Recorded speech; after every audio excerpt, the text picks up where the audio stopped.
love that. I love that.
Are you sure? Are you sure? Disrupted an event.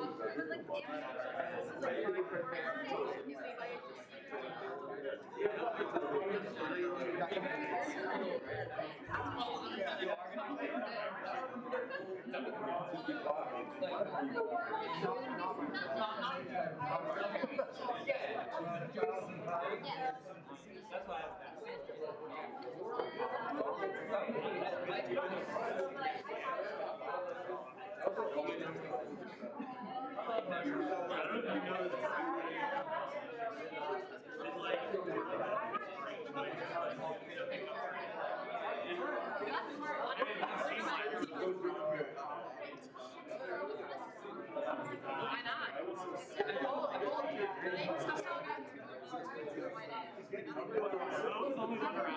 guess that makes sense. There was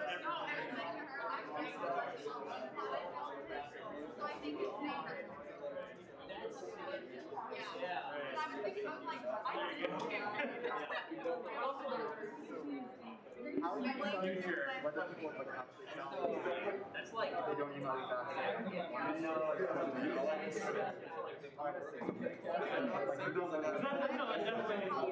not really a chance to be like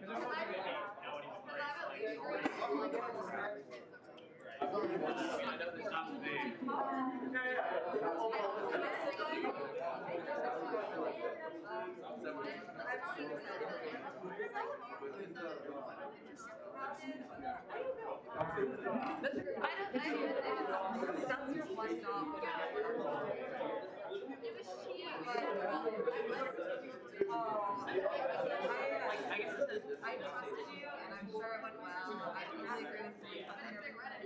I was just assuming exactly like that. Whatever she said.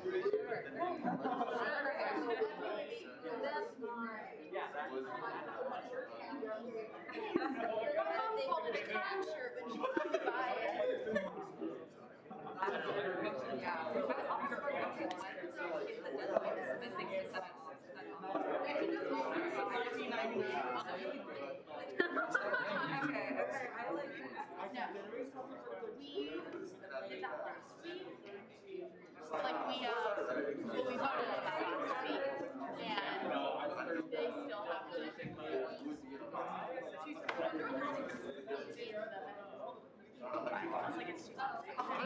This only affects the water. I thought it was bad, but I was like, no more cheering. you didn't go to it was like I never want to. I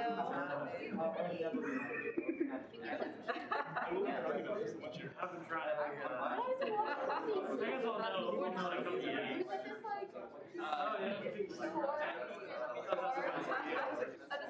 I mean not you're not Pratt. I wonder if they were right in they can learn his lesson. Hey, what? Like if they all Yeah, we'll see. The age though, very good. for like just for a random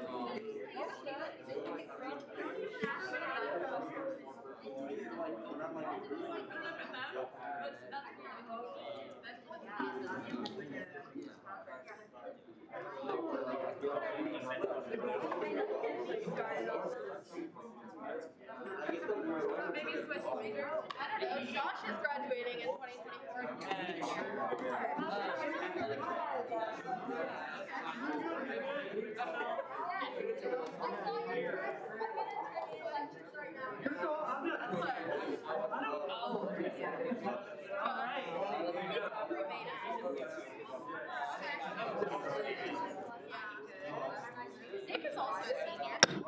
I now call this meeting of the Kansas State University Student Governing Association Student Senate to order. Please rise for the Pledge of Allegiance. I pledge allegiance to the flag of the United States of America and to the republic for which it stands, one nation, under God, indivisible, with liberty and justice for all. I want to begin our Student Senate meeting taking place on Thursday, February 24th, 2022 with the Land Acknowledgment. We recognize that Kansas State University, as the first land-grant institution, stands on the ancestral lands of the Kaw people. Our state of Kansas is home to 4 federally recognized Native nations: the Iowa, Kickapoo, Prairie Band Potawatomi, and Sac and Fox. We must remember that the land serving as the foundation for this institution was and still is stolen land acquired by white settlers. We pledge our commitment to creating decolonized spaces at the university while advocating for the support and future success of Indigenous faculty, staff, and students at K-State. And with that, we'll do first roll call. Thank you so much, Blake. Bain. Here. Bannister. Here. Barron. Here. Bellamy. Here. Binkley. Booz. Here. Byrne. Compton. Here. Cranford. DeMott. Here. Dunlap. Here. Encero. Here. Esslinger. Here. Fields. Here. Fuss. Glasscock. Here. Hatherman. Holland. Hotzel. Jambunathan. Here. Colorikial. Here. Kidd. Here. Koch. Here. Kramer. Lister. Long. Lynn. Here. Marquez. Mayer. Here. McPhee. Here. Nelson. Here. Pineda Gomez. Here. Pundio. Here. Porter. Here. Prester. President. Richenberg. Here. Riffle. Here by proxy? Rook. Here. Roth. Here. Salmon. Here. Scharnhorst. Shear. Here. Schindler. Here. Stout. Here. Sitzma. Here. Thomas. Here. Vogelmore. Here. Wallace. Warren. Here. Willis Jackson. Here. And Willis Reese. And no, not actually Willis Reese. Zhao. Okay, thanks so much. Alrighty, thank you all very much. With that, we'll move into first open period. And first up tonight, we have Dr. Gary Pratt with the IT team.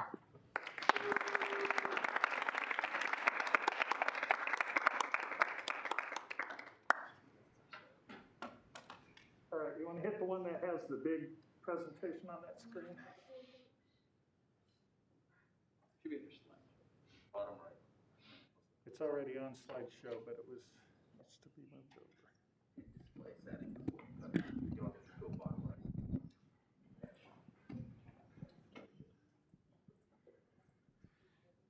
All right, reminds me of the ongoing joke of how many CIOs does it take to screw in the light bulb.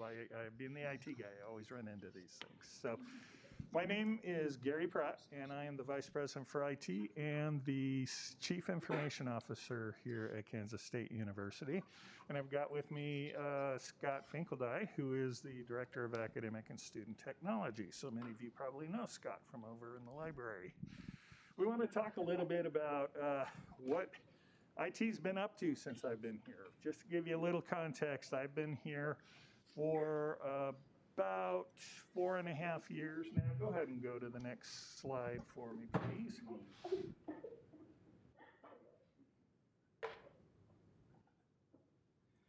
There you go. I've been here for about 4.5 years. there was no plan for IT. IT was not very strategic in any way whatsoever. And so we basically wanted to develop a direction for where we wanted IT to go. I want to let you all know that there are almost 250 IT staff on campus. Only just a little over and half of them report to me. So we have 30 islands of IT across campus that represent the rest of IT. So it coming in with that high decentralization, we struggled from a lot of standards issues and just inefficiency issues. We've gone through multiple budget cuts over the prior few years before I got here, and the focus was never strategic. So we actually had old technology across the campus, and a little of that, we still have vestiges of a little of that, but we are in a much better place now that we're here. So I want to talk about, if you all have heard of the old K-State Strategic Plan 2025, Vision 2025, that just came to an end or is on the process of coming to an end right now.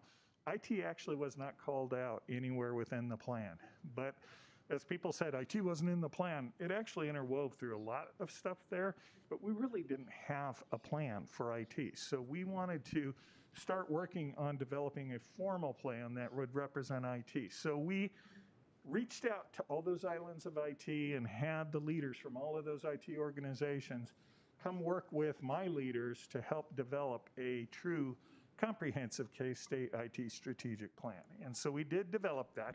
I do believe that strategic plans for IT should never be longer than 3 years old because technology changes too quickly. Unlike an institution or an organization that has 10, 15, 20 years, we don't have that much time, and things change so much. We need to be able to change with it. So we developed that plan, and we focused on many transformative projects over the years since we have been here. We're just over 2.5 years into that plan, and so we are actually significantly complete in the first 2 years of that 3-year plan. We only have about 4 months left for that plan, and we should be substantially complete by the end of June.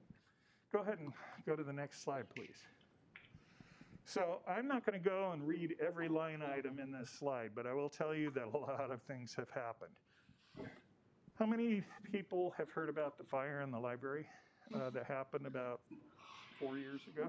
Well, that fire, as you all know, or if you've heard about it, took out basically the entire library. All the furniture, the ceiling tiles, the carpet squares, every piece of furniture, 1.5 million books, the drywall. Well, what a lot of people don't realize is my data center is in the basement. 400,000 gallons of water later to put the fire out, mixed with smoke, led to Niagara Falls of acid rain falling over my data center in the basement. And so we basically were without power for 3 months. All we had was generator power, but I actually had the waterfall happening for about a week and a half after the fire because it takes that long for the water to go down. So we had to get people paid. All of our systems were in the basement. We had to have orientation enrollment running so that students could register in June, which was just a couple weeks away. So we did a lot of scrambling. We were able to get things set for up in the cloud, so we got people paid on time. We had people mopping out my servers and testing them and actually getting things up and running in the old systems that were pretty much underwater a couple weeks before, up and running for orientation enrollment. But they were bad systems at that point. If you have a car that's parked in a parking lot and then there's a flood, even if the car starts, it's not a good car anymore. You need to have that replaced. So we actually took the next year and completely moved everything we had, or 80% of what we had, up into the cloud. And that was a major deal. Because you got to realize that I had staff that have been keeping things up and running. The servers in that data center were 8 to 10 years old. The lifetime for servers is 4. And so I had a staff that couldn't necessarily spell cloud, much less help us move there. So we had to go through a lot of training, a lot of work, and we actually won a national award for moving our stuff to the cloud. Not because that was so special. Institutions had been doing that for years, but we did it in a matter of months, and we were able to get things up and running there. We just have a little bit left in the Hale Data Center that we're moving to the Beocat Data Center across campus and splitting it with KU so we can have some off-site stuff as well as disaster recovery. We helped the institution move to fully online and full remote work. Sorry, I keep moving the mic away. We've done a whole lot of different things, starting from scratch on a lot of this. I won't read it all. It is here if you need it. One thing that I want to talk about next is our accomplishments. So if you can go ahead and switch to the next slide. Scott, do you mind handing out? We brought copies of our, what I'm calling technology roadmap. Keep in mind, most of this roadmap speaks to what we did over the last 4.5 years. But we've had some significant projects that we've worked on and have accomplished or are in the process of accomplishing that were in our strategic plan, but a lot of other things happen in the meantime. Hey, let's throw a global pandemic at you and things like that. So we were able to accomplish all of these things, and it gives a little bit of our forward focus of what we wanted to work on. So what I'm showing you here is some of the things that we're moving forward with into the future. Again, I'm not going to read through the list. You can do that on your own. But how many people here have classes in like Waters Hall? Let's just pick that. How many people can actually get a signal out of Waters Hall and have things not very well, because we have a network that was put in place 20 years ago, before anything of a current day technology existed. So we're spending a whole lot of time, especially here on Manhattan campus, upgrading our network to be future focused. I can tell you Salina and Olathe campuses actually have pretty good networks in place. But Manhattan has been ignored for a long, long time. So we're working on doing that. We're also working on putting in wireless in a lot of the public spaces. So as we get closer to summer and you sitting outside, if you haven't noticed, you'll notice that there's a lot more wireless available out there. So we are working on all of that as we go forward. I'm not going to go through everything in here. I just wanted to let you see that we have a whole lot of things that we're focusing on. I can tell you that investment-wise, we got a lot of investment in IT over the last year or so from the stimulus funds that came out of the federal government for responding to the COVID crisis. The university got a lot of that in the form of tuition reimbursement because we had lost enrollment during that time. So we have some flexibility in how we use that. So we've been able to fund a lot of initiatives as a part of that. If the Kansas legislature completes approval of the budget as it looks right now, we should get an additional significant influx of funds.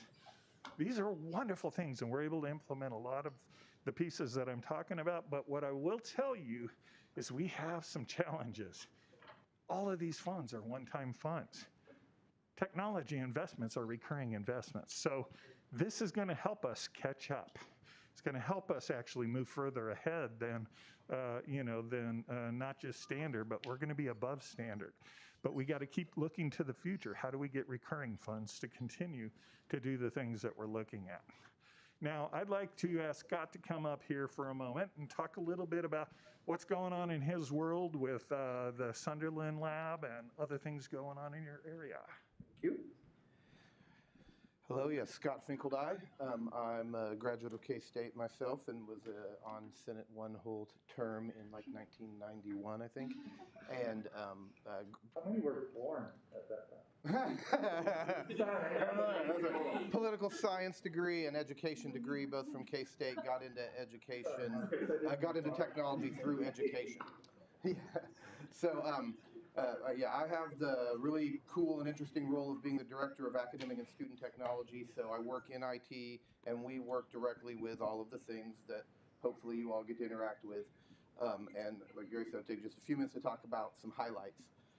and then pitch how I'd love to continue to interact with this body and with representatives from this body, because we're continuously seeking student input for the obvious reasons, but it's hard, right? Because there's a lot of different constituencies and a lot of different reasons for people to engage or not engage in the technology aspects of this. And y'all are a representative body, so whenever we can use that, I think it would be valuable to us. So, a couple things that we've got going on that are pretty great, starting with the Hale Library rebuild. As Gary highlighted, we got to do a lot of things, and one of those was a gift from the Sunderland Foundation, who's gifted a lot of things to K-State in general, but one of the things here was 2 floors worth of space inside the library and a lot of the startup funds to create an innovation lab. And by innovation lab, I'll describe several parts of it and encourage you to please come see it, because it's worth the visit if you're in Hale Library, 1st or 2nd floor. On the 1st floor, we've got a wide variety of media creation tools. So there's a full-blown sound studio, soundproof booth, so you can bring instruments in, a full drum kit in, mixing boards, full set of microphones, and everything's great for doing elaborate podcasts or down to mixing, like I said, real music. But there's also a 1-button plus studio. Walk in, bring a flash drive to store your video, plug it in, it lights up. You can change from about 20 different backgrounds in front of a green screen, change the lighting, and then step to an X on the floor and hit go, record your podcast, record your presentation, that kind of thing. Excuse me. And then, I know, right? The other parts that we have in there is a Mac and PC-based creation lab. So there's Adobe Creative Suite, all the 3D rendering tools, all the SketchUp and architectural type tools are all in there. And these are high-end computers, 20-inch Wacom tablets attached, so you can do pen inputs, design and drawing directly in. We've got large format scanners. We've got 9 3D printers now supporting a variety of different materials. We have 2 Glowforge laser cutters. We have a series of additional 3D printer sets coming in. And we also have an AI lab. Another area that we have in there is a set of really high-end machines that are capable of processing large amounts of data, interacting with large data sets, and connecting together to do large processing jobs.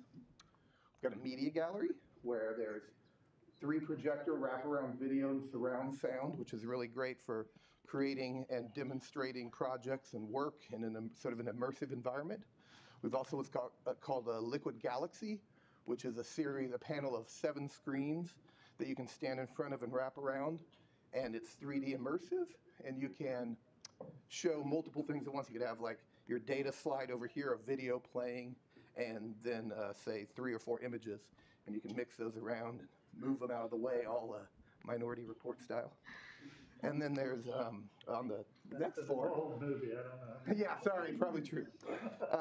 Then we also have Fabrication Lab Spaces, including sewing stations, soldering kits, hand tools. So you can come in there and build and learn to sew, which has proven to be actually quite popular. And we're finishing out a video production studio, all of the sound studio with a full mixing console in separated areas. We're finishing out a video production studio as well, which has a control booth, video areas, green screen, and sort of a full complement of that stuff. So the Sunderland Lab is freely available to students, faculty, and staff. We want classes to come there. We've been meeting with a lot of deans and department heads and finding a lot of opportunity. But it's a great place for you to do things that you need for class, but it's also just a place to come. If you want to learn how to 3D print, you can learn how to 3D print. If you want to make stuff for Christmas, come make stuff for Christmas. It uses your cat cash to pay for the materials if that's needed. But a lot of stuff is just there to use. You don't inherently have to pay to use most of that stuff, right, if you're 3D printing material, right? And then the other thing I really wanted to highlight is the equipment checkout. We have a pretty robust equipment checkout. The Hail Fire, again, one-time funds allowed us to replace a lot of that. Computers, cameras, microphones, 3D 360 cameras. A lot of stuff that you would hopefully want to find available to use to create projects or to create personal projects. Podcasting, social media work has been a really popular aspect of the lab so far in the 6 months we've been open. And again, if you want to think about the idea of making a podcast for a project or for personal use, At least here you can come try the gear, try the software, really do it in real time and experience it, and then come back every week and use it. They're reservable on the library website. Just, go there and you can just reserve a room. So that's, I think, a highlight. Excuse me. The other thing we've got going that I would like to indicate how we can work with you is that we've got a lot of open questions, again, that we need student input. A good example is right after the fire 3 years ago, student government one time funded a laptop kiosk. It's on the first floor of the library. You can just walk up, swipe your card, and check out a laptop for up to 4 hours, I think, and then just put it back in the slot when you're done. Those are coming at end of life, and to replace the whole setup's like $35,000 or $40,000 roughly. And it's one of those things where we want to come back to you and discuss, is that something that student government wants to fund again? Maybe the library's not a great place for it anymore since we have a robust equipment checkout in Sunderland in there. Maybe it moves to the Union. Maybe it makes sense, in some other part of campus. I don't even know, in the Multicultural Center or any number of other places. So those are the kinds of sort of operational, real-time issues that student input would really help us make decisions on. Classroom polling response systems, right? We want to know, do people, everyone say, I don't want to use my phone, I do want to use my phone? Those kinds of things, that kind of input will really help us make strategic decisions.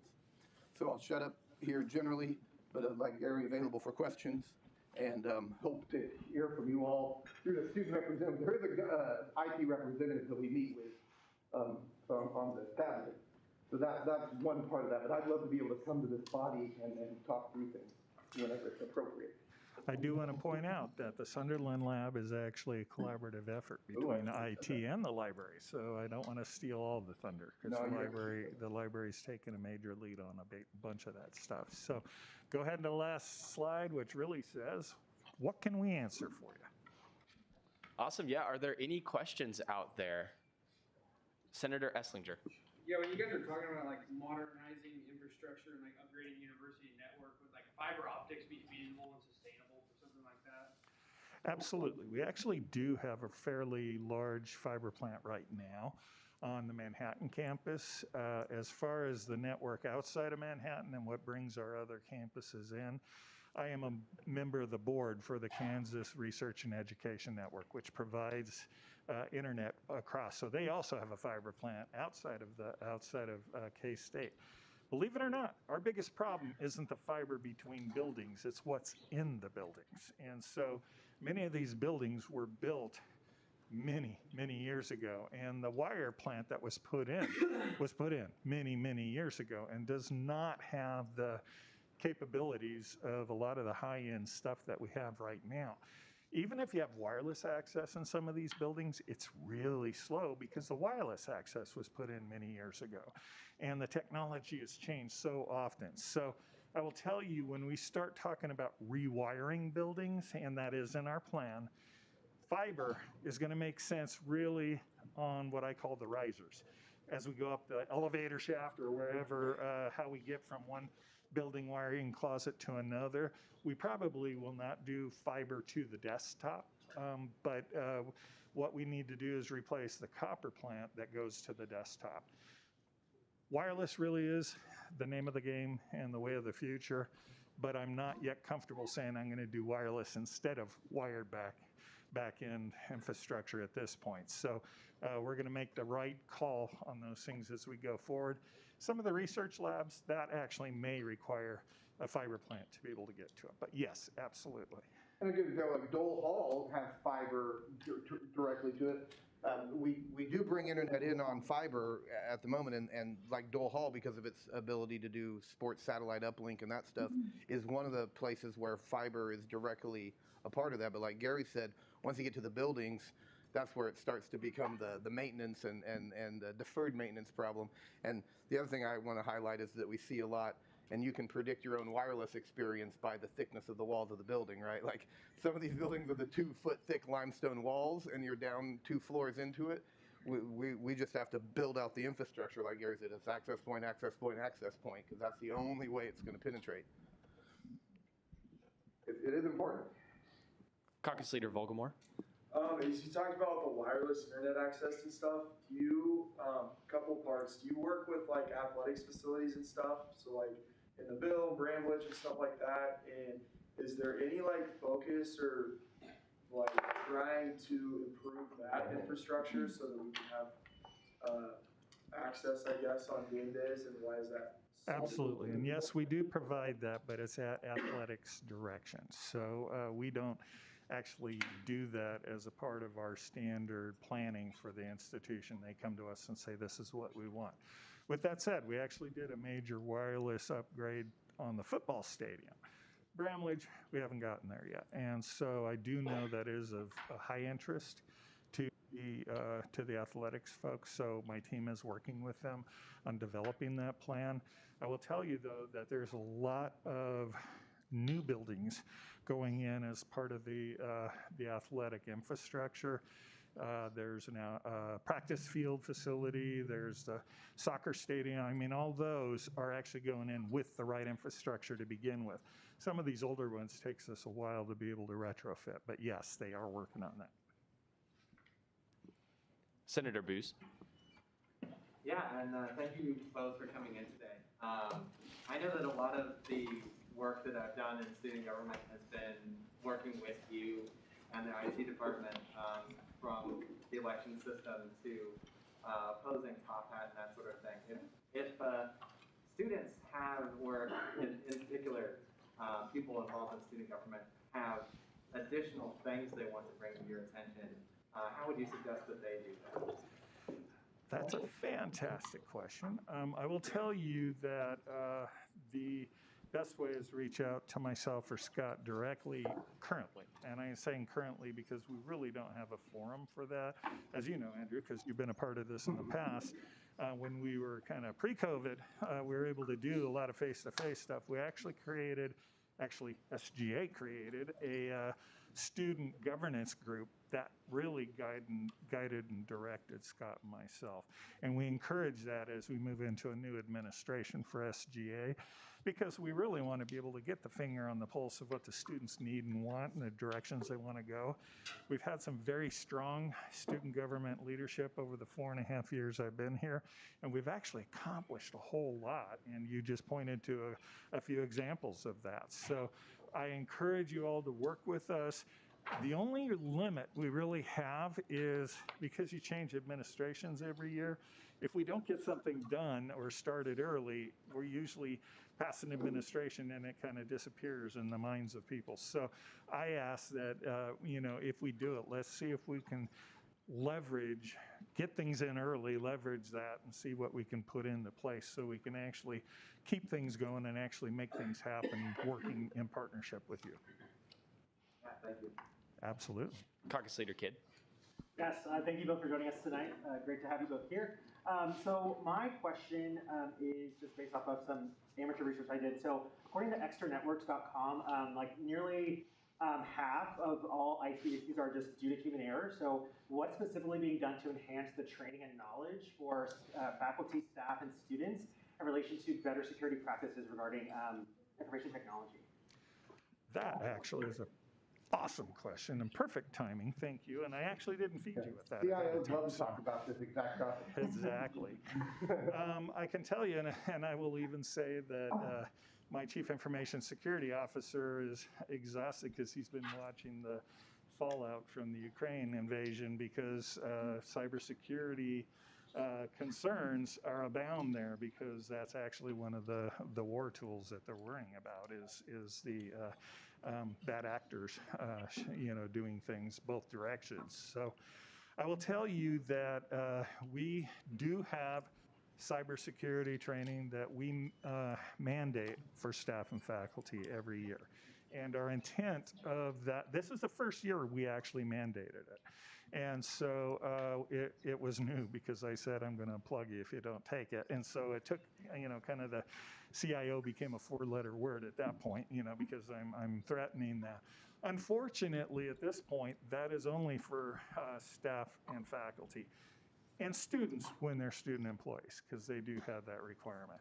But I will tell you that is a significant challenge, and we want to roll this out for students, but there's a major cost to it. So we have to ensure that we are doing that. I'll tell you, on another front, we implemented two-factor authentication, a thing called Duo. So you have to, besides your password, you have to do one more thing to get into your system. And that we were able to implement that for staff and faculty. But again, for students, we haven't been able to do it because there's a cost tied to it. But I will tell you that, as you all have probably read in the news headlines, there are major things going on with ransomware and other types of breaches going on out there. Well, we're renegotiating cybersecurity insurance across all of the Board of Regents institutions. Well, my problem is all of a sudden we're talking that that cost is going to go up 2 to 3 times, and we're going to get half as much coverage because insurance companies don't even want to play ball anymore. And the insurance companies that we're looking at are saying, okay, I want to know, do you have a security operations center, meaning you monitor all the traffic on campus? Do you have dual factor authentication, which is our Duo? We are the only institution in the KBOR institutions that actually have a security operations center. It's not as mature as I'd like it to be, but at least we have it. And we're only one of 3 institutions that have multi-factor authentication for staff and faculty. None of them have it for students at this point. So, you know, we're going to have to pay based on the lowest denominator instead of, you know, even though K-State is actually leading the pack. So we're looking at what it would cost for us to do our own. But again, that's a serious issue. I'm sorry, I got off topic on that, but it is cybersecurity is very near and dear to my heart right now. I will tell you, we do plan on significantly increasing the training available for students, staff, and faculty, not just on cybersecurity, but across the board. In fact, I just saw a request from Scott on a new job description for a training manager who's going to help us coordinate IT training, technology training across the institution. So that ought to significantly enhance our availability of those types of things across the board. And could I tie that to some student services? Because part of that your question highlights is that the students, particularly graduate students, undergraduate students, research students, are all sort of on their own to acquire the software training, and besides a few mandated security and like lab safety type trainings, most of that stuff we don't do a good job of providing opportunities for students in the context of coursework or students in the context of just wanting to learn how to, say, use Illustrator better. But the things like the Sunderland Lab and this opportunity to hire a training coordinator whose goal it's going to be to work with me and others on the faculty and staff side, but also, again, great opportunity with this body for us to come and understand what kinds of things would really matter here and how we could reach students in a meaningful and non-intrusive way, not hold you up from doing your work, but allow you to get the kind of on-demand sort of real-time training you need. Like everybody else, we've got to lean into self-help videos and the sort of the standard, like, well, I'll just go to YouTube and figure it out. I mean, that's what we've got to lean into too, because it doesn't make sense to have, you know, classrooms full of trainers waiting to teach 3 people how to use Illustrator. But that's really important to what we're trying to accomplish on the student support side and the academic side, is to be more deliberate about the training. And Gary said strategically we're able to hire this position going forward, and that's allowing us to actually put some effort into this beyond the, well, oh, we should have training for this. Question on Zoom. Hi, Senator Bannister from the College of Business. I was just wondering if you had any conversations with the stakeholders on campus about potentially offering like a micro certification or something to be able to achieve this awareness, and then students also being able to carry that on into their careers, that like small pin on their resume. That actually is a great recommendation, Will, and I appreciate it.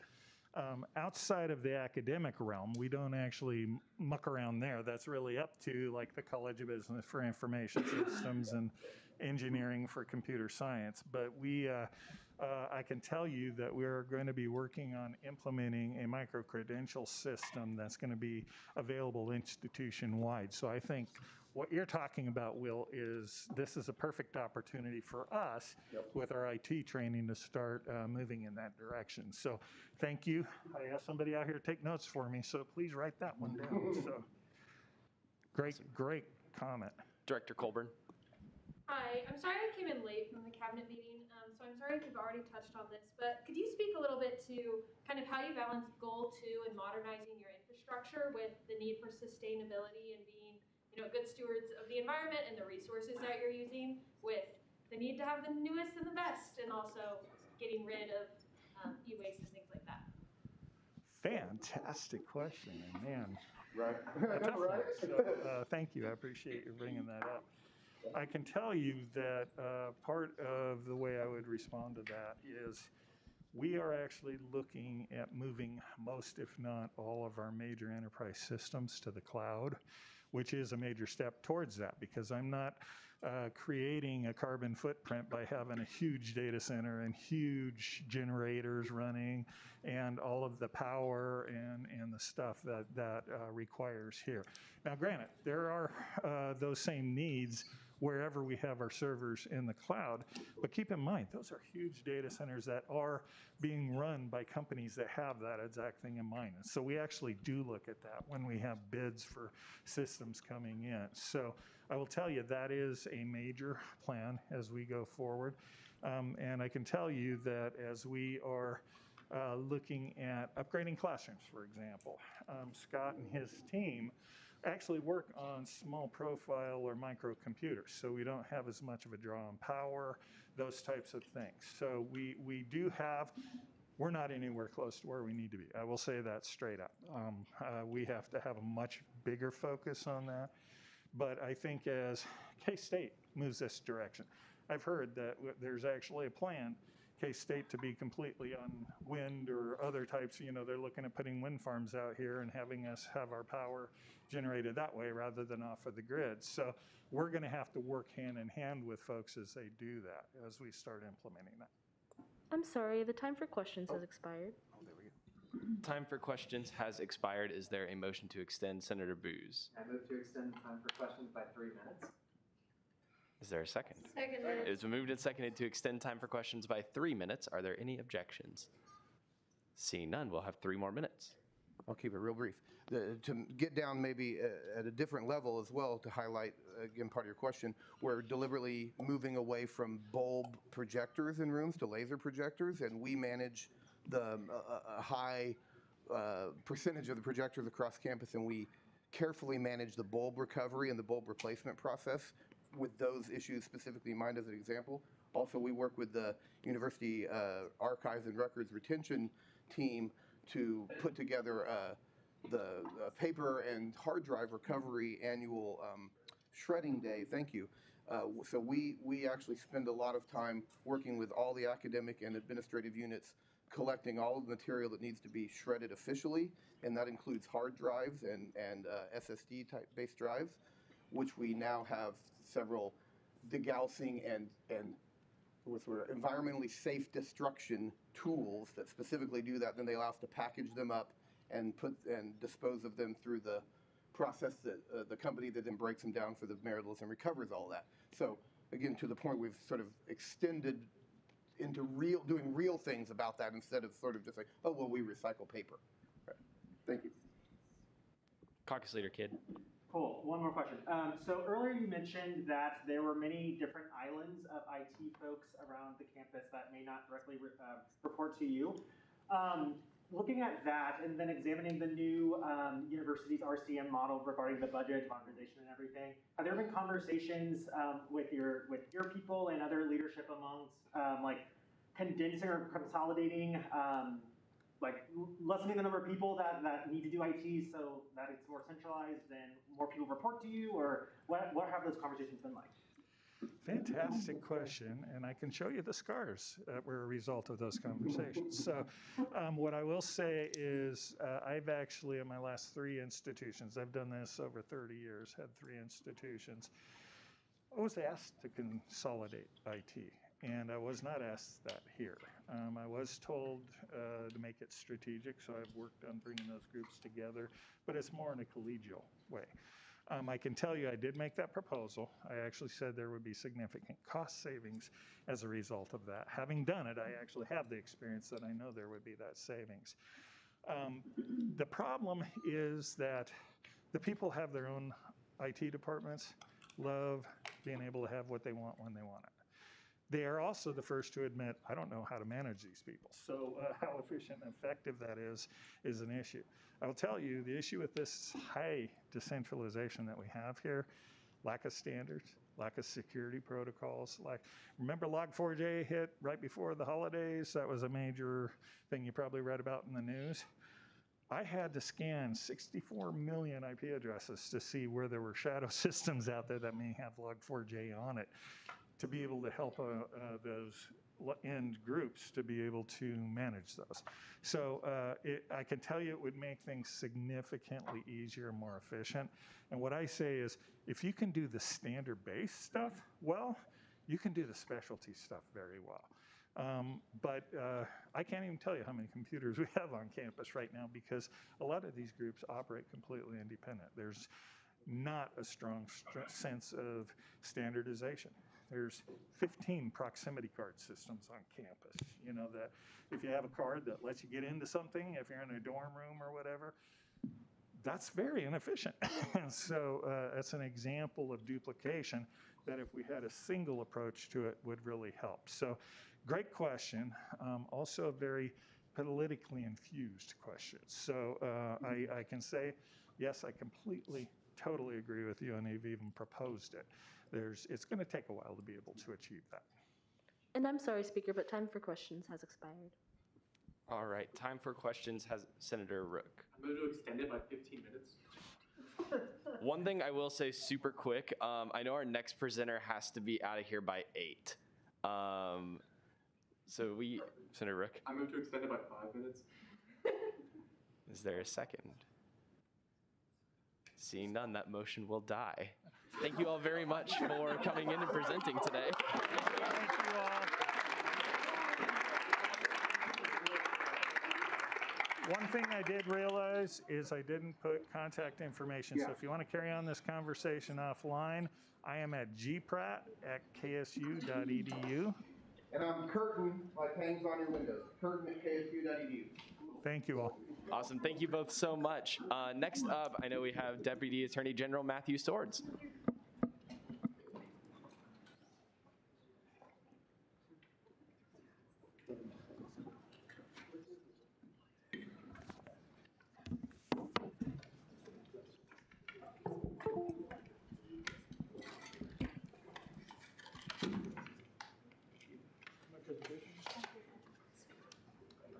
Really quick, while we're pulling that up, please everyone make sure that we're wearing our masks appropriately in the back of the room out there. Thank you so much.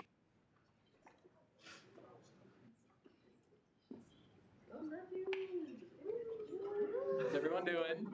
Pretty good. All right, for those of you who don't know me, my name is Matthew Swords, and I'm currently serving as the Deputy Attorney General here in SGA. And I'm going to give you the annual State of the Judicial Branch report once it is pulled up.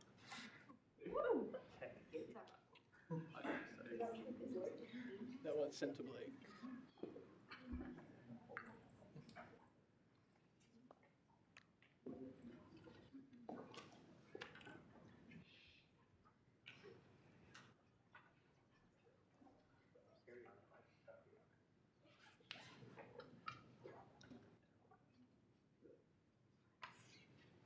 There it is.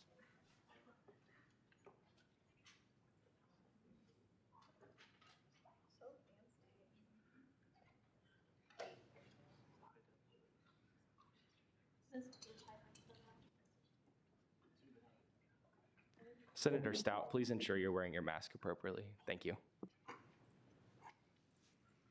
All right, here we go. So this is the State of the Judicial Branch. So,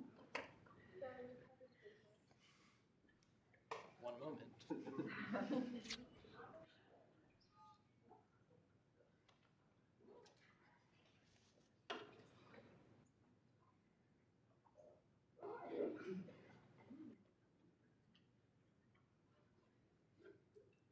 Sweet, so you can go to the next slide.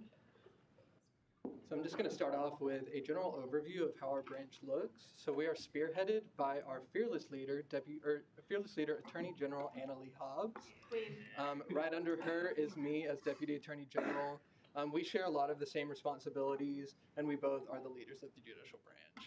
From there, we break off into the leaders of our 3 boards. So Kathleen Cowell is our Student Review Board Chair, Jamie Vogel is Chancellor of Student Tribunal, and Elizabeth Chapman is the Parking Citation Appeals Board Chair. So you can go to the next slide. And just a refresher on what our boards look like. So SRB hears cases involving violations to the Student Code of Conduct. I like to compare this to what most people think of when they're going through a judicial process. So if a student is alleged to have violated something on campus, they come sit in front of our board members. We question them, we gather any evidence and stuff like that, and then we make a determination whether they are in violation or not. After that, if they are in violation, we work on sanctionings, and the whole goal with sanctioning is to try to find different ways that help the student learn from their mistake and improve upon it in another situation. From there is Student Tribunal. So this serves as a means of appealing those decisions from the Student Review Board. So if a student didn't like the outcome of their case, they could take it to Tribunal and it would be heard again. We also hear other board member stuff such as elections board hearings and stuff like that. And we also do interpretations of the SGA governing documents. And then finally, the most exciting one is Parking Citation Appeals Board. So how that looks is if you get a parking citation and you don't like that you got that parking citation, you can appeal it, and the appeal will go directly to one of our students. From there, they can either determine if it was a violation, if it wasn't a violation, or if the fee should be reduced at all. You can go to the next slide. So going forward from there, I just wanted to touch on a few of our initiatives and accomplishments from this past year. So under that first bullet, organization, calendar, and weekly updates. So we created a calendar of events for the semester and began sending out weekly updates. That was not something that happened before this year, and we thought that was a problem because not only are our caseloads very irregular, we don't meet every week, but just not having that is not very good in planning-wise and stuff like that. So we wanted our members to ensure that they were feeling like a sense of belonging in the branch, so we really made that a point to do. We also centralized our files. Coming into this year, we had one file. It was a printed copy of a primary hearing script, and that was pretty much it. So we sort of built up our files, our training program, and stuff like that, and it is all can be found on Org Central now. Moving on from there, consistency, we developed a new training program. The first major thing was developing that training program that can be used for years to come. Before this year, training mainly looked like being handed a case, a practice case, and practicing with that.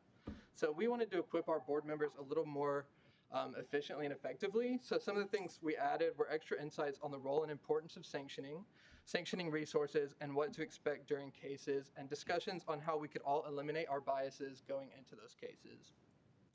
Another thing we worked on was developing scripts for each type of hearing. So like I said, we had that primary SRB script coming into this year and nothing else. So we've worked on developing scripts for SRB, different types of tribunal hearings, and elections board scripts. The next point is conduct. So how many of you are familiar with the Student Code of Conduct? By show of hands. This is SGA, so I would expect that, but the general student body is not very aware. So one thing we've worked on is K-State Today's, just trying to help people help inform people about the Student Code of Conduct and how it's important, and how if you violate the Student Code of Conduct, you can be seen in our processes.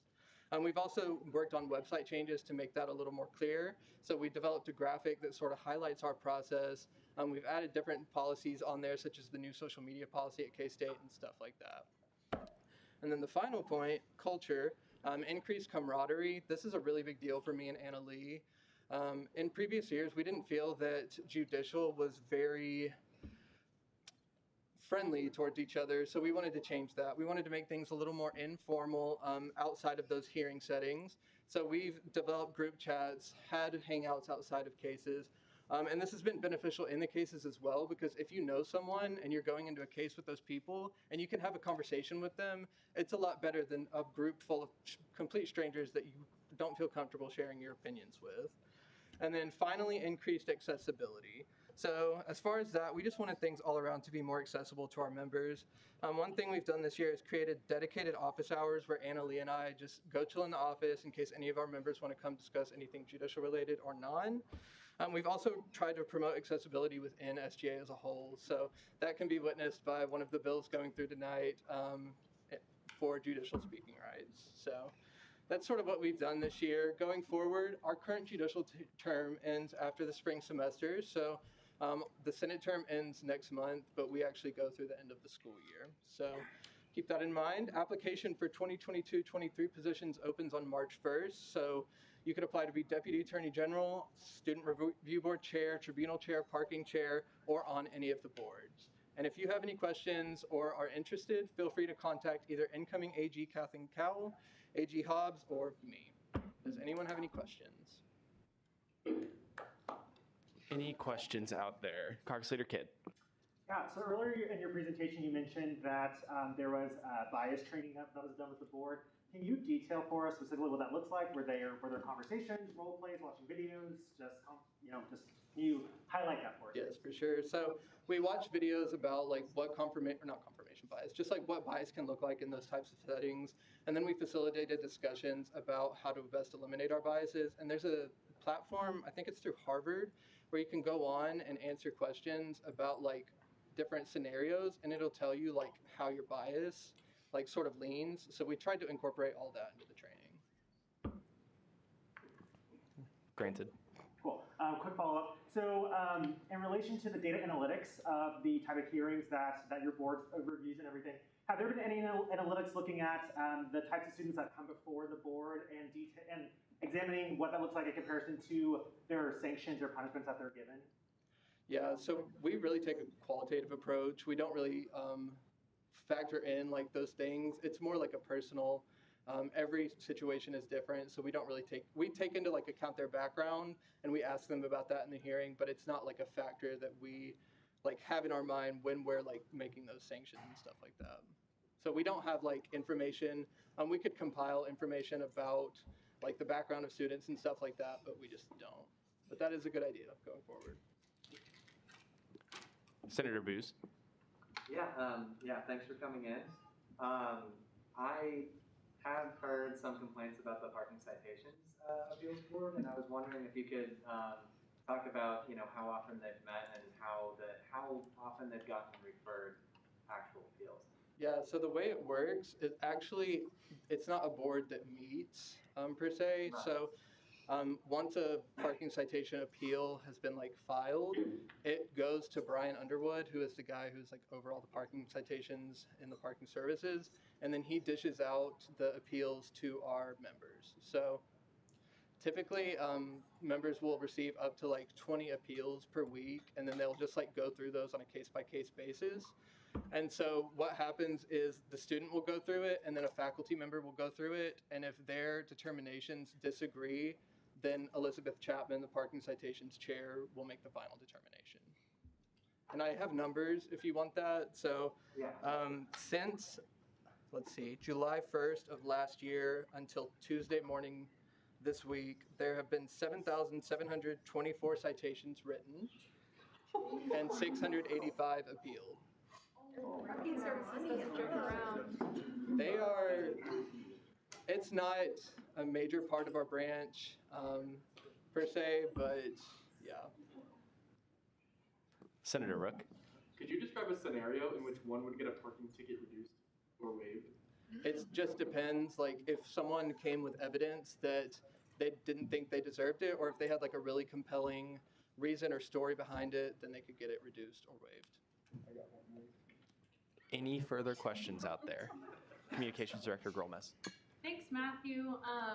You mentioned scripts, and I was just curious what those looked like and what they were used for. Yeah, so we actually use scripts in every single hearing. So it's just sort of making sure that we're following the same exact process in every hearing. Thank you. If you want to see them, I can share them with you too. Any further questions out there? Caucus Leader Pineda Gomez. How often would you say is there a conflict of interest in any given hearing? In what regard? So I mean, I'll just be straightforward. Like there is legislation being discussed later tonight in which like we would add a section in conflict of interest if a certain member of the Judicial Branch had debated on a piece of legislation. I guess what I'm asking is how often does that conflict of interest like happen now, and if you have any estimate of how it would be affected by this legislation? Yeah, so for student tribunal, which would like be the one to like deal with the interpretation of that, there are 8 members on the board, but only 5 of them sit on the board at one time. So we have like a pool of 8 members, but only 5 are in the actual hearing. So if someone had debated on something in Senate, we would ensure that they were not sitting on a board that had to do with an interpretation. We've never run into a conflict of interest because of that. All right. Any further questions out there? I know you gotta take off. Yeah. But awesome. Thank you so much, Matthew.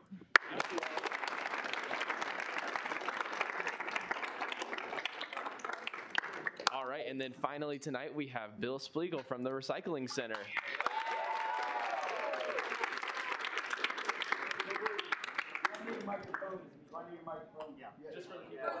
Oh, just for Zoom. Well, for one thing, all you people on Zoom, I accept your apology for not being here. Thank you. Okay. Everybody knows who I am, but I'm your recycling coordinator for K-State. I'm not like Steve Harvey. We are the man here on K-State. Okay? We are. I don't recycle, we all do.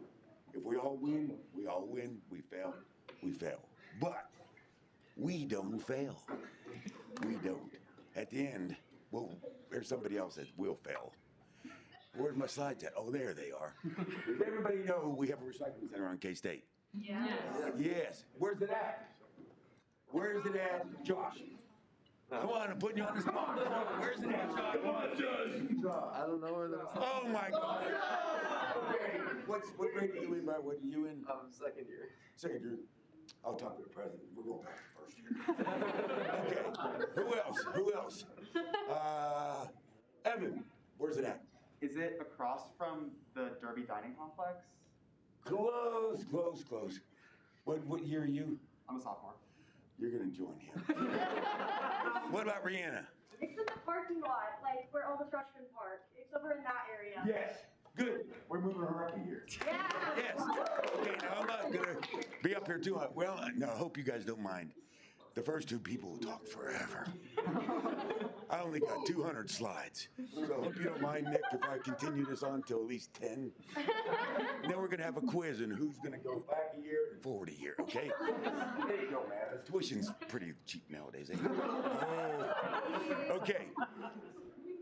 Recycling center is behind Weber Hall. We try to make it convenient for everybody, okay? Now, landscape is not the best, but it's been done by students over the past several years. So that is appreciated. They volunteered their time and they do it. Next slide, please. One of many.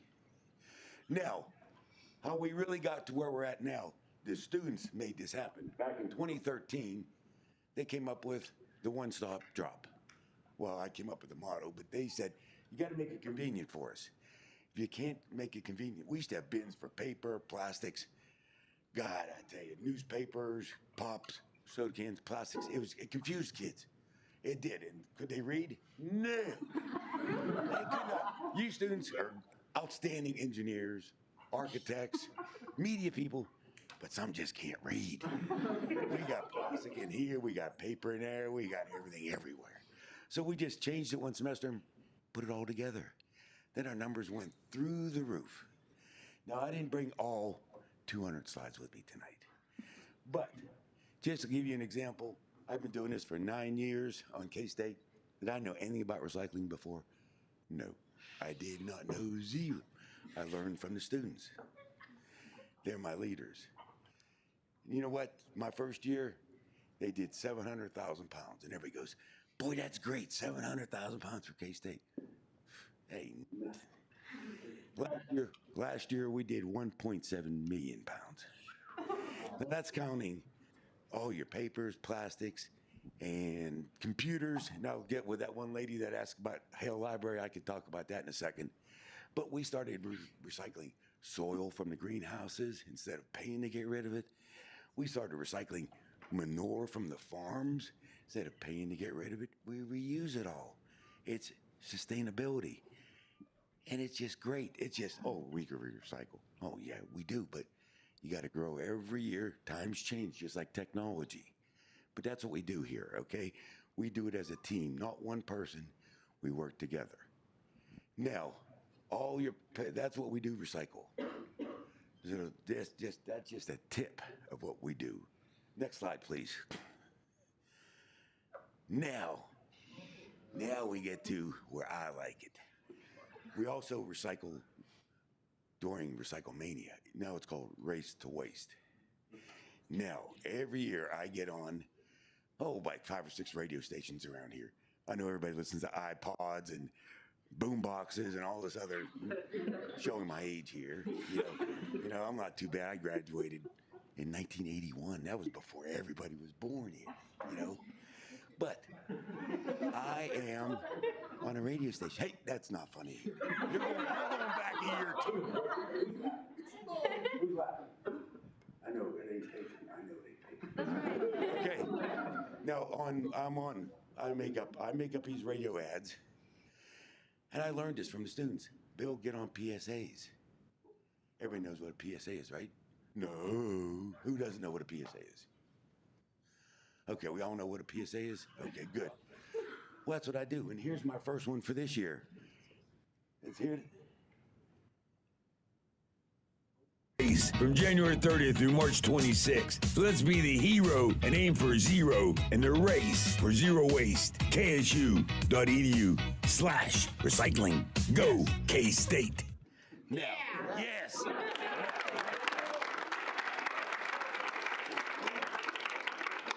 Thank you. Now, next slide, please. Let's set the pace. Okay. Now, here's where we went to since I've been here. Look at the bottom back in 2011. Oh my God, 226. Look how we graduated. We kept going up, up, up, up. We do a great job. I think the first 2 years, 3 years back in the dark ages, KU was my biggest competition. They don't even participate no more. They might be good at basketball, but that's all they're good at. They still owe me a lunch that we beat them back in 2012. And that person's probably not even alive no more. You know, because they're just so way out there. They don't believe in this because I called their guy up last week. I said, "You guys gonna be involved in it?" "No, we don't have time for it." I said, "You don't have time to recycle? You know how to recycle. You're not a sustainability college, are you? You're too worried about basketball. You know, too bad they can't get their football team on the field." But it don't matter. But see, I did not do this.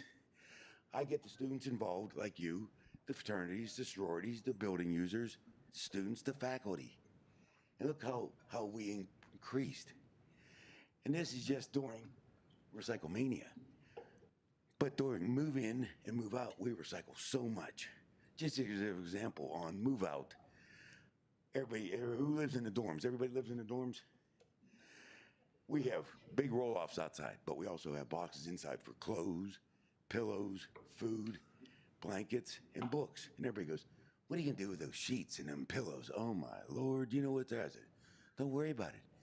They go down to the Humane Society, and they wash them and they use them for the pets.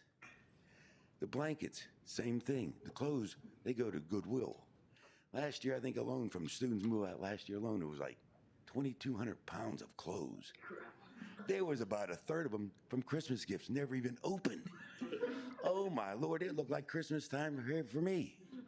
But we just bagged up. Goodwill didn't even want to see the truck coming. We took 2 large pickup truck loads down. They just closed the door on the second one. It was ugly, but you know what? Everything went out. Nothing got thrown away. And I'm going to say, get off subject for 1 second. Who asked about Hell Library before with the sustainability?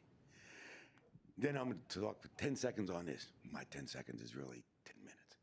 But I don't want to hear no comments, especially from you. You're back a year.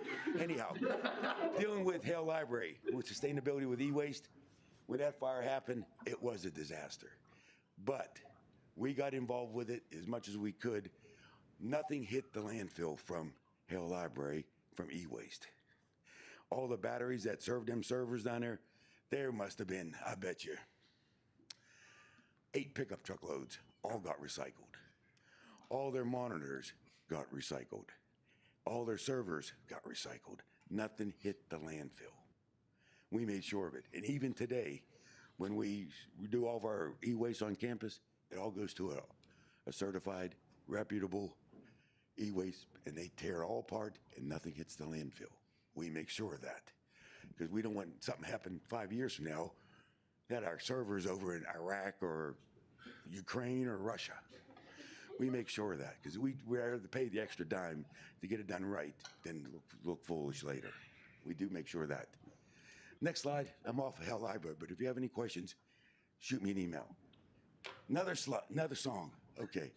And I do, there will be a collection box at the end. I don't take nothing under a 5. Okay, I'm. Gotten steeper from last year. The earth green, and let's keep it clean in the race for zero waste from January 30th through March 26th. So look us up on ksu.edu/recycling. Go K-State. Yes, go K-State. Like I said, I'm on country, I'm on K-Rock, K-Man, 96.3, all of them, you know what I mean? So listen to us, okay? Next slide. Somehow we backed up again. You got to go back a year too. Okay. Okay, next slide. We already heard that one. There we go. Now, through January 30th through March 26th, there's everything you can recycle. And if you can't find it on campus, a blue bin or in a hallway or outside or at the recycle center, you're on the wrong campus. Because outside alone, I got 66 bins throughout the university grounds. Inside all the buildings, they're in the major hallways, inside the studios, they're everywhere. We make sure they're there. Some come up missing, some get relocated, but at least they're there on high traffic areas. We make it happen because we all work together. I don't make it happen. We, as a team, make it happen. Everything is right there. Now, 7 out of the last 8 years, we did good. Last year, we were tied with Iowa State. Ugh. And don't ask me this. I even asked them. There ain't no way during last year, they would never return my calls. Everybody was, remote learning. Don't ask me how they did 30,000 pounds a week. It was freaking impossible. Nobody was on the university. But, it's the honor system. Honor, yeah, right. I'll tell you another honor. Right? It was just wrong. But you know what? It was, I had to go with it. But we tied. They won the diversion. We won the per capita. So I was still happy. We still did good. But overall, we still moved up because we kept stuff out of the landfill. That's our biggest goal. First place, never last place, but you're still a winner because we keep things out of the landfill for our future. You know what I mean? We make things out of it. You know what I mean? That's what it's all about. Now, next slide. Here we go. Ready? Here we go. Get ready. Make the move in the race for zero waste from January 30th through March 26th. You can recycle all your plastics, paper, glass, and cardboard in the blue recycle bins throughout the university or at the recycle center behind Weber Hall. So look us up on ksu.edu/recycling. That's right. If you don't know that website by the time of this, So now we all work together on this. Like I says, we make it happen together as a team. That's what it's all about, teamwork. Like in my last year's one was teamwork is hard work. We're all one when it's done. K-State. We all do it together. And even though Tom Brady might be the GOAT in football, but K-State is the GOAT in recycling. We're gonna make it happen. You know what I mean? That's the way I look at it. You know what I mean? And I get students involved. If you have any questions, next slide. I think it's the next slide. There it is. That's my cell number. I'm hardly ever in the office because I'm always out and about on K-State. Text me, call me, or email me. I can send you all the numbers that we've done in the last 10, 11 years. But remember, even though we have Recycle Mania during these 2 months, we do it all year, especially during move in, move out, everything, okay? And that's the reason why I appreciate all the time that you students gave me tonight, and Nick for inviting me. I appreciate it. If you have any questions, except for you. Except for you, you're just, Josh, you're just, no. What's your major, by the way? Physics physics major. Oh, God, physics major. Oh, God, numbers. Oh, that's over my head. But I tell you, anybody got any questions? Vice President Koger. So you mentioned the recycling website being ksu.edu/recycling. But in the radio thing, it said, go K-State after that. So it's a ksu.edu. Oh, wait a second.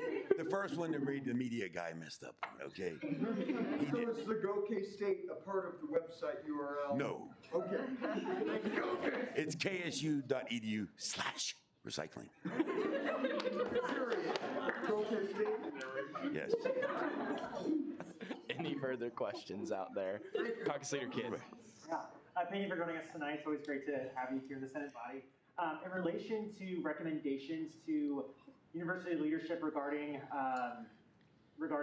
materials that can be recycled, like what does that look like? Is that you that's having those conversations, or is it someone else that's talking to them about making sure that whatever's ordered for either labs or for vending machines or for whatever that it's better able to be recycled? Okay, well, for us to get to every department, it's physically impossible. I reach out to most of them. I hit the major ones. Like the biggest department I work with for the university as a whole is purchasing and housing and dining. Purchasing, right now, we try to buy all printer cartridges that are recyclable, not just landfill ones. That's the reason why we try to get away from buying them from no-name companies, because I can't recycle them. The name brand ones, HP or Toshiba, things like that, we could recycle them. That's what we buy. Like for housing and dining, they got rid of the styrofoam a couple years ago. Styrofoam never goes away in the landfill. It's there forever. You know what I mean? We tried to recycle it. Fort Riley did, but there was no market for it. So it just had to go away. So now they buy cardboard ones. They cost a little bit more, but they disintegrate in the landfill. So we all work together on it. You know what I mean? And for computers, same thing. They try to buy longer ones that last longer, but it doesn't matter. We still recycle them, and you know what I mean? And we sell a lot. 2/3 of the monitors that departments say they don't work, they come back here. We actually sell them on Purple Wave. So we sell things, you know what I mean, that are functionable. If not, they get all tore apart for scrap. But working with other departments, yes. Engineering, architects. When we go to buildings and pick up different things like metal or wood that other departments, I put out on a listserv. And do I charge for it? No, I just said it's free. So other departments don't have to spend the money for it. They come pick up the wood, they pick up the scrap metal, and they use it for projects. Yes. Any further questions out there? Director Colburn. Could you speak to a little bit about how we as senators can support recycling in your department and your guys that do such amazing work on our campus? How can I say again? How can we provide support to you or advocate for better recycling and sustainability on campus, like kind of on your behalf as students? Well, the best word is advertisement is word of mouth. Even though I could advertise, I could put posters up all over campus. Word of mouth is the best thing. Try to make K-State a more sustainable university by recycling. You know what I mean? Now, if you live in off campus, you can bring your stuff to the recycling center. If you have a fraternity sororities, ask for bins, I could bring them over. You know what I mean? Then I get them back at the end of the semester. But just, you know what I mean? If you see buddies walking by a trash can and they're getting ready to throw it in the trash can, tell them just walk another 10 seconds and put it in the blue bin. Word of mouth is the best way to advertise. You know what I mean? That's what students taught me 8 years ago. You know what I mean? So I learned from them. Awesome. Any further questions out there? Seeing none, thank you so much for joining us.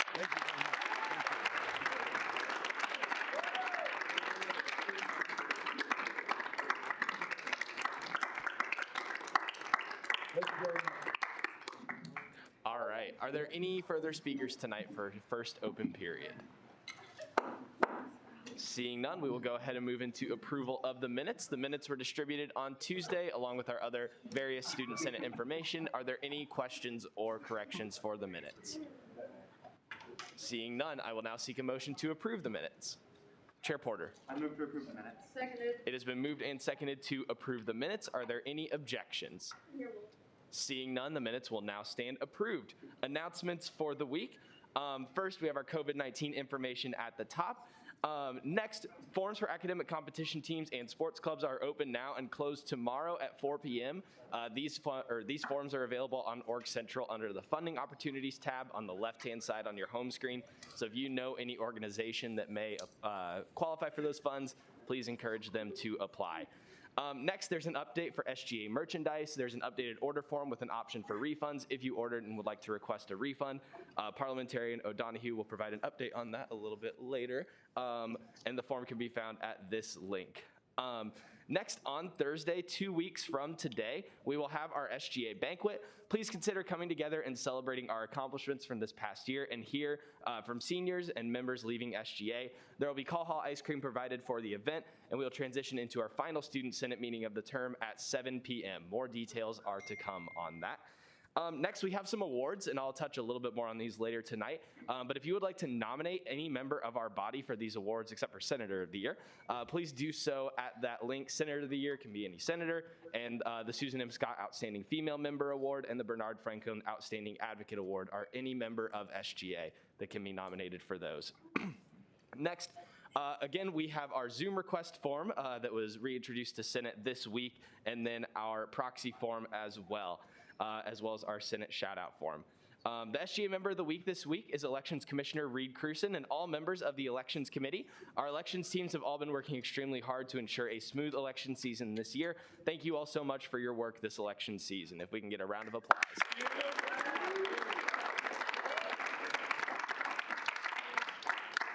Upcoming events are listed at the top of that next page, and then our quote of the week this week. To know how much there is to know is the beginning of learning to live, and that is by Dorothy West. With that, we will move into committee reports for the night. Are there any committee chairs who would like to give a report? Chair Porter.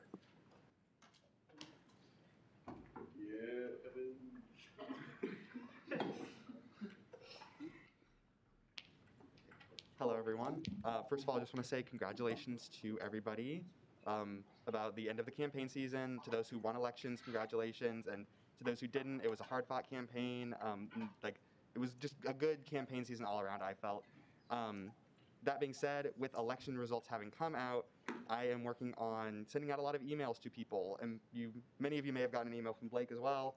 If you got an email from Blake that says you got a Senate seat and you don't want it, please email Blake and tell him that you don't want it, because that makes my job a lot easier, because then I can just go to the next person that is available in the list and offer the seat to them.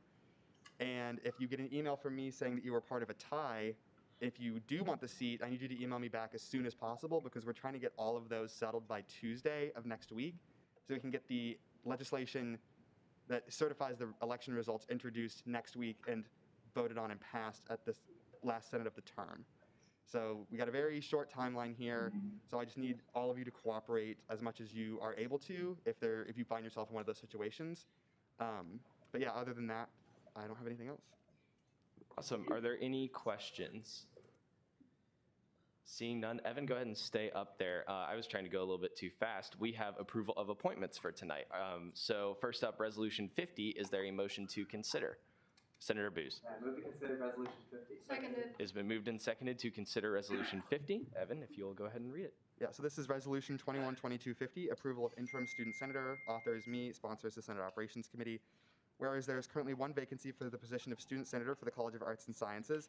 Whereas Article 4, Section 5B of the Kansas State University Student Governing Association bylaws allows the Senate Operations Committee to appoint interim student senators from the KSU SGA intern class after recommendation from the SGA intern coordinators. Whereas interim student senators have the privileges and responsibilities of a student senator and SGA intern. Whereas the 2022 KSU SGA general election has closed, it is sensible to appoint an interim student senator rather than continue to reach out to write-in candidates from the 2021 KSU SGA general election. And whereas the KSU SGA intern coordinators have recommended Joseph Pondillo for the position of interim student senator for the College of Arts and Sciences, be it resolved that Section 1, the following individual be approved as an interim student senator for the College of Arts and Sciences, Joseph Pondillo. Are there any questions or corrections for the author? Seeing none, I will seek a motion on Resolution 50. Chair Lynn. I move to approve Resolution 50 unanimously. Second. It has been moved and seconded to approve Resolution 50 unanimously. Are there any objections? Seeing none, Resolution 50 will stand approved. Joseph, if you'll go ahead and come forward.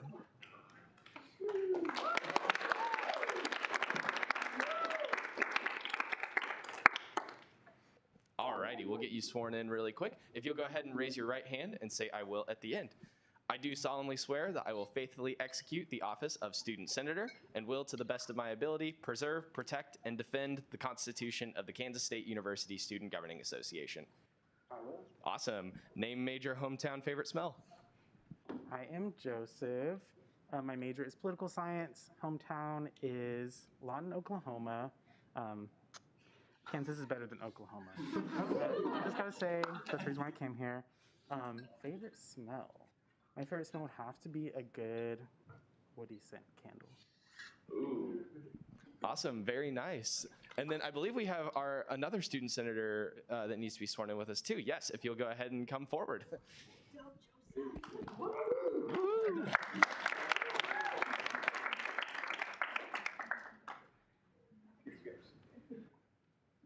All right, same thing as last time. If you'll just raise your right hand and say "I will" at the end. I do solemnly swear that I will faithfully execute the office of Student Senator and will, to the best of my ability, preserve, protect, and defend the Constitution of the Kansas State University Student Governing Association. Awesome. Same introduction for you. Okay, howdy. My name's Jack Byrne. My hometown is Wichita, Kansas. I'm actually from the Salina, Kansas, so that's why I'm here in person. I'm studying aeronautical technology out there, which is kind of the only thing to do out there at this point.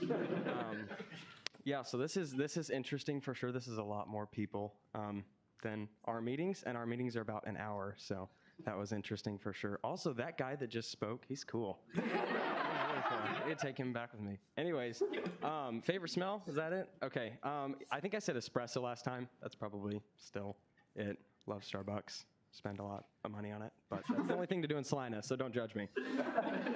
Awesome. Thank you so much, Jack.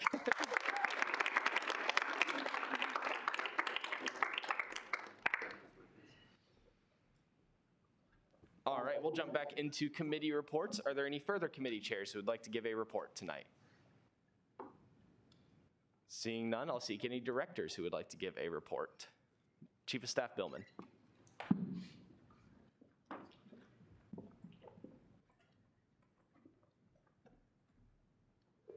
Hi everyone, just really quick. I know that the election wrapped up yesterday, so congratulations to our new presidential administration as well as others.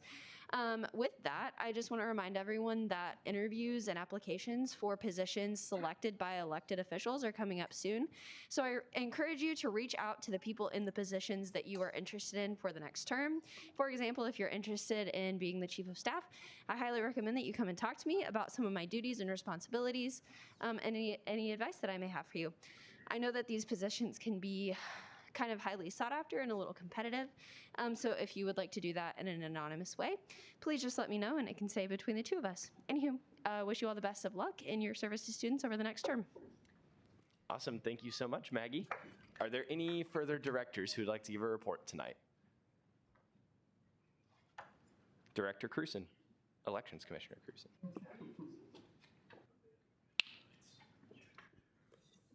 And Reed, did you get that sent to Blake? Yes, I have actually changed my mind, so I don't need to share anything. Just wanted to give a really quick update. I won't do like a really in-depth report here, but I did just want to say for total votes, I believe the final number was, I'm going to pull it up on my computer. We had 2,763 students vote in the last election, which is a 10.87% increase from last year and a 17.29% increase if you take out all eligible voters. So that, Andrew? That's just 17.29% of eligible voters who voted. Yep, so we had 300 more students vote. Which is better than last year. When we had 1,000 students leave. So just wanted to get that really quick update. Thank you all. Thank you very much, Reed. Are there any further directors tonight who have a report?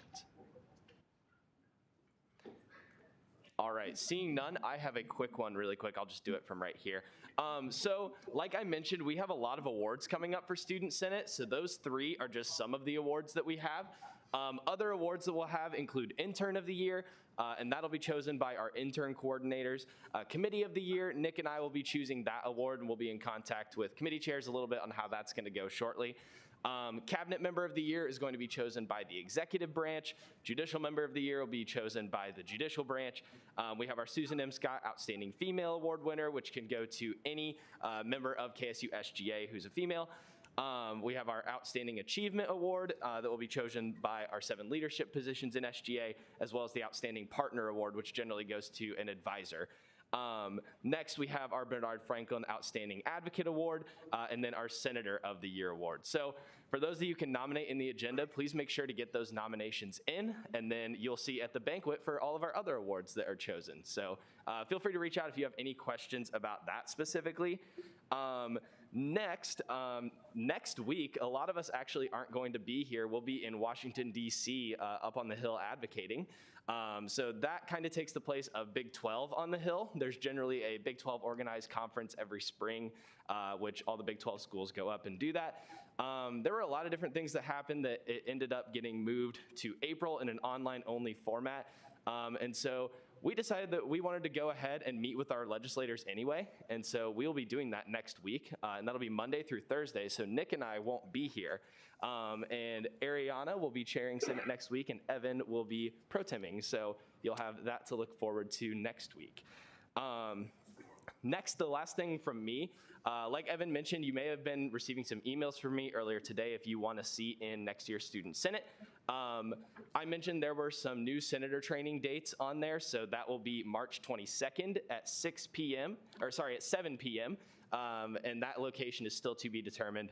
But then the last one will be March 24th at 6 p.m. right here in Wildcat Chamber before Student Senate. Those are mandatory even if you've been serving as a student senator for this year or have in the past. So please make sure that those are on your calendar as well. And then if you weren't elected, there's still a really good chance that you may still serve as a student senator at some point throughout the term. So please still consider coming, and we'd be more than happy to have you at those meetings. And it'll really help with that new senator orientation if you were to be called up as a student senator. So that's what I've got for you all. If you have any questions, please let me know. Awesome. With that, we will go ahead and move into college caucus time for the night. So Nick, I will go ahead and let you take it away. Yeah, thanks so much, Blake. All right, so all we have to do tonight are would be ratify some constitutional amendments that we passed last fall.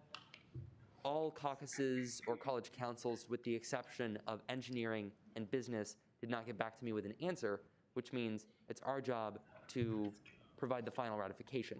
All of your caucus leaders got an email earlier today. They have the pieces of legislation. We're just going to take 15 minutes and get this taken care of. So reconvene at 8:45. Yes, Andrew. Yeah, is there anything else that engineering or business needs to do? No, you're champions. Awesome. We will reconvene at 8:45, and I will coordinate Zoom here shortly. Caucus leaders, be on the lookout for a Zoom link in your email. See you all back at 8:45.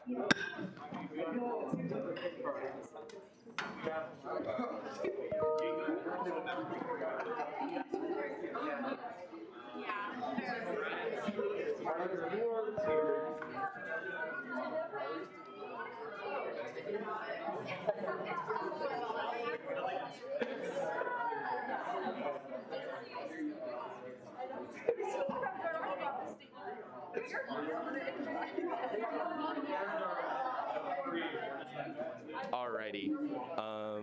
Would you mind open up there? Alrighty. Senator Roth, would you mind going to breakout room 1? Jacob, you can go to breakout room 2. Will, you can go to 3.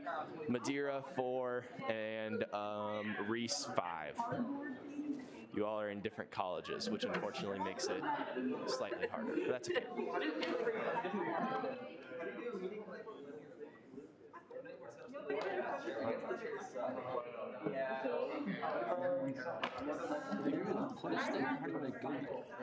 You all can join them. Oh. There we go. Sorry about that. You should be able to join now. So, yeah. Ben. Room 5. Yes. There we go. Awesome, yeah. Will, you'll be room 3, Reese, room 5. Thank you all. They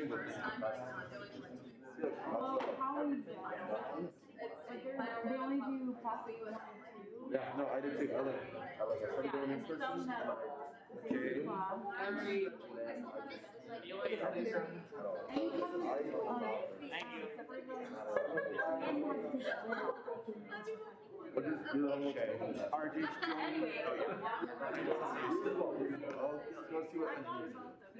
All right.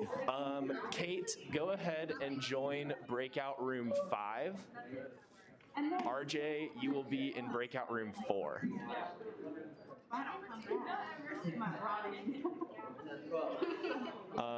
Peyton, you will be in breakout room 1.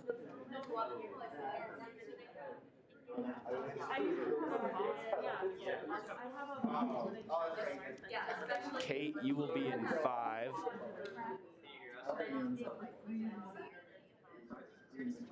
Hey, Nick, I don't think Megan's here. Okay. And then somewhere.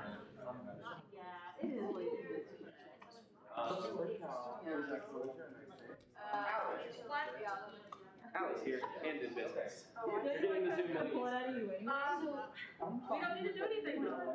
Oh yeah, business. Oh yeah, that's right. Oh yeah. It was like changing 2 words. No, you're good. Okay, let's go. Do you want to assign Kate to being 5?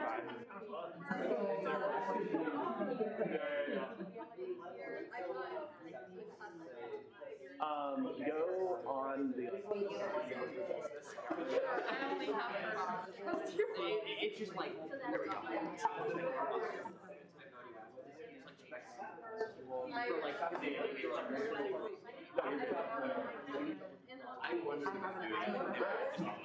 Very simple.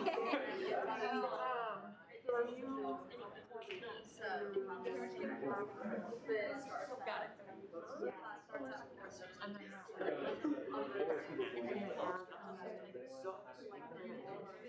Yeah, we had one that didn't have. So I had like beginning of my freshman year, or not beginning of freshman year, like I got elected. I didn't run for it. I got elected. Yeah, in one meeting, and we didn't have any and things just disappeared. So we don't do it.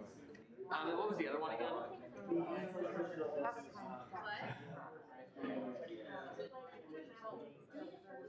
What year was that? Like, yeah, so that was 2017. I'll be right back.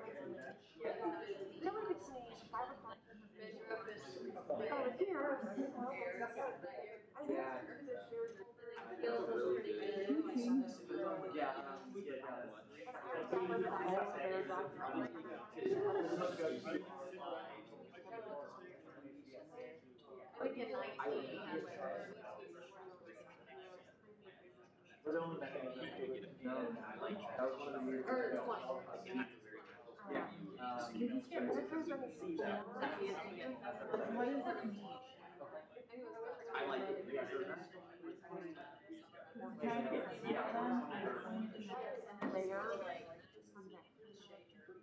Like, it's so confused. So why does this matter? Have you accepted the job?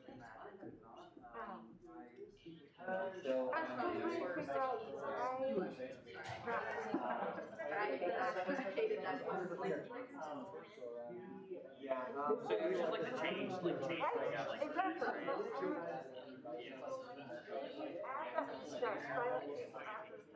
That's the only thing I could get.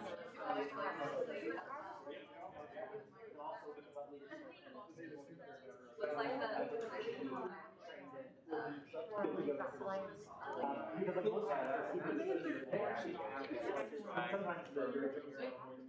Thank you. Okay, cool. Well, try hop off then. Sounds good. I'll Yeah, they were also. Yeah, we would love that. Yeah. But now that I'm thinking on this side of it, it actually makes it that much I know.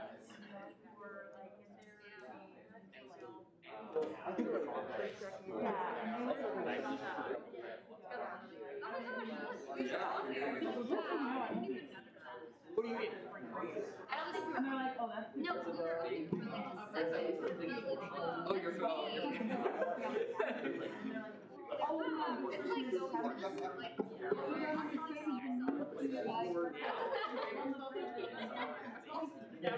I can't even tell them. Okay, and then they're like moving forward with their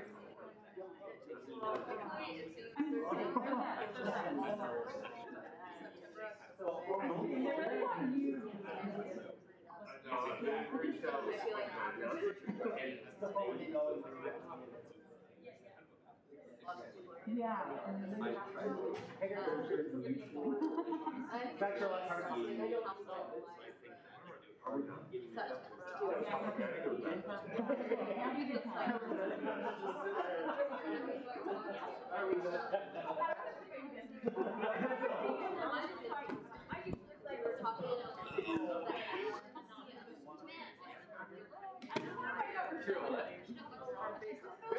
We're not getting back.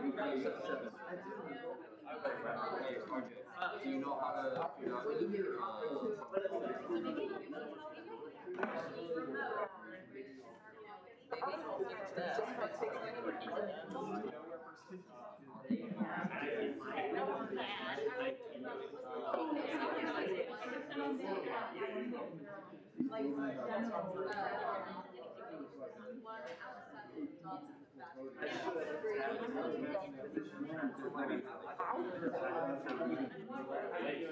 I'm good.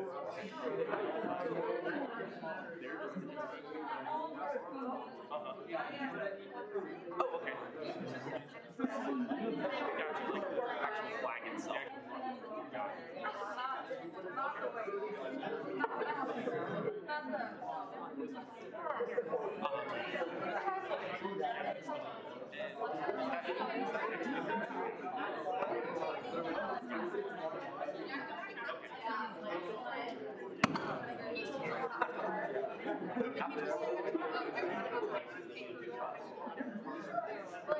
Yeah, that would be really cool.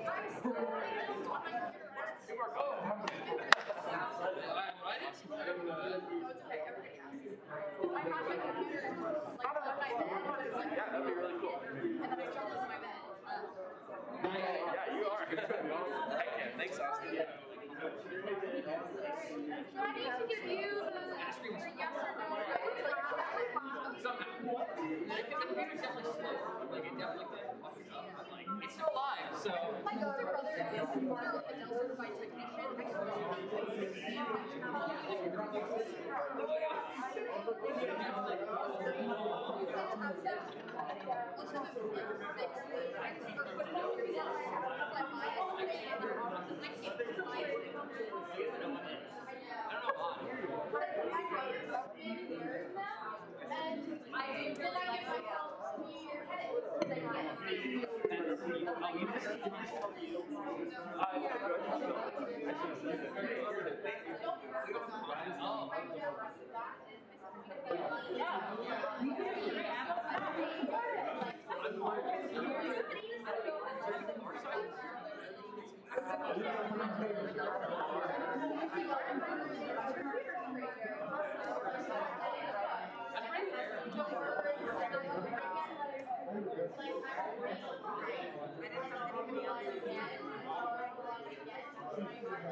I don't know anybody who actually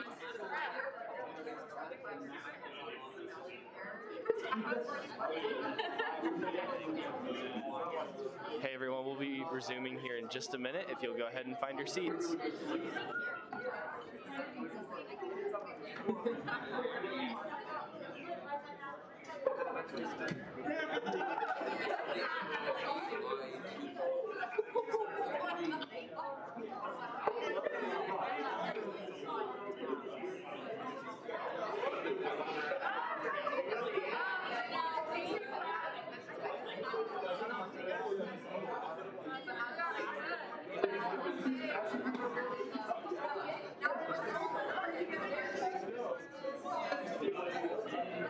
I'll give it a All resume session, and I will hand over to Nick for an announcement of votes. Yeah, thank you so much. Bill 13 and Bill 29 have successfully been ratified. So thank you so much, everyone. Alrighty, thank you all very much for that. So with that, we will go ahead and move into final action for the night. And first up, we have Bill 69. Senator Booth. Can I have a motion? Yes. I move to refer Bill 69 and 70 back to the Senate Operations Committee. Second. It has been moved and seconded to refer Bill 69 and 70 back to the Senate Operations Committee, and that is a debatable motion. Andrew, you have first rights to debate on that.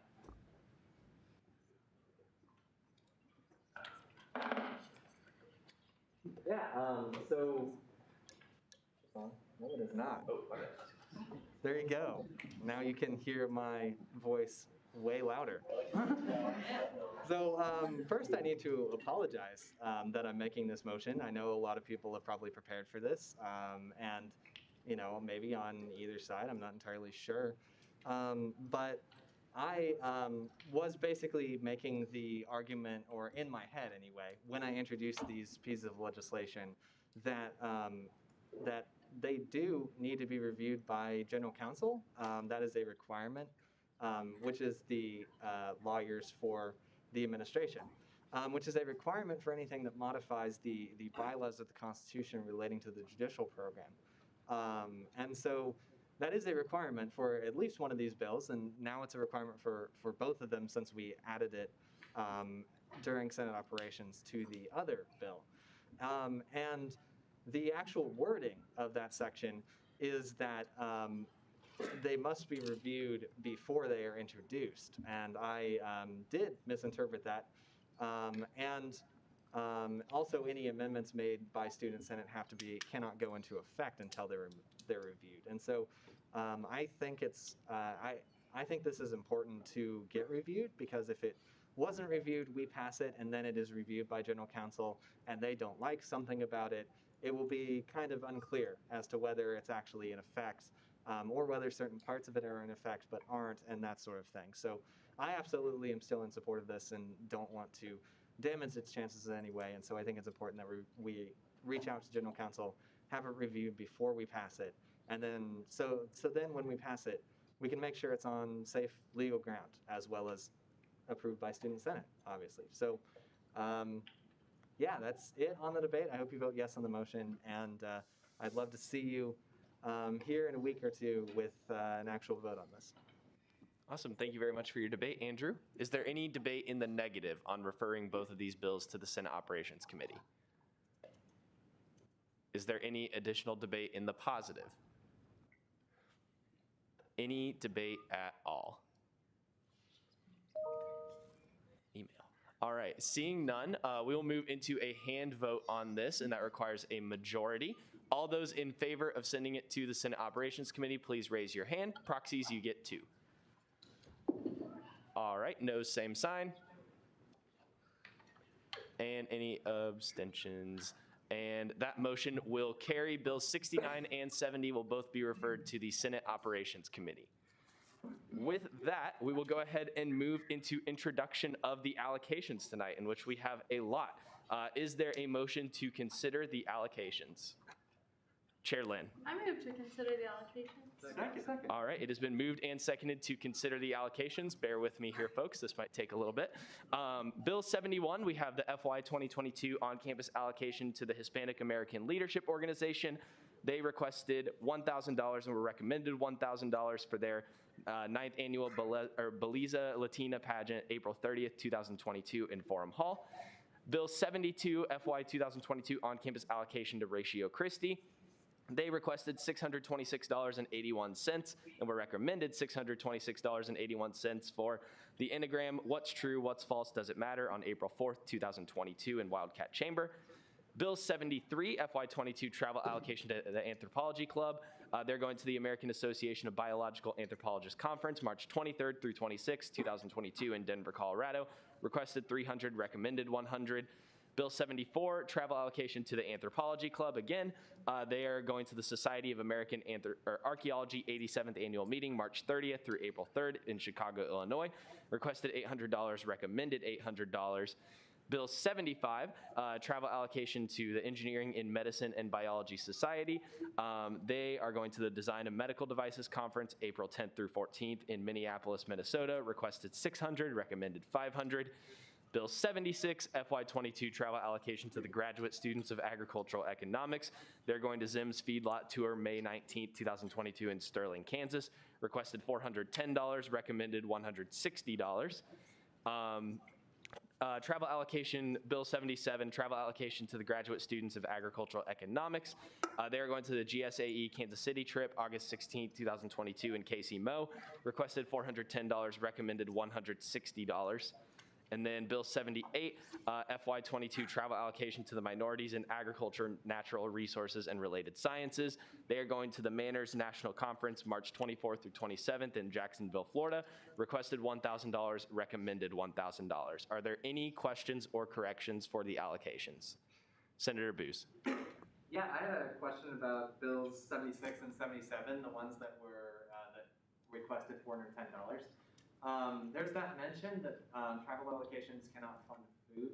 Does that just mean that a substantial portion of that 410 minus 160 was being used for food? Jacob, I'll go ahead and refer that to you. Yeah, so they were requesting $240 to pay for the lunch of all members going, and an additional $10 for a case of water.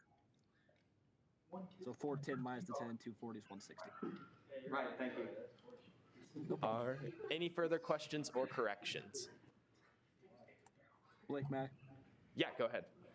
Just for information-wise, a lot of the decreases for these weeks happened because the estimated number of attendees decreased from the time of the forum to actual presentation time. That applies to the Anthropology Club and the Engineering and Medicine one. Awesome. Thank you very much for that, Jacob. Seeing no more questions, we'll move to introduction of legislation, and we have Resolution 51 tonight. Is there a motion to consider? Chair Lynn. I move to consider Resolution 51. Is there a second? Second. It has been moved and seconded to consider Resolution 51. Will the author please come forward?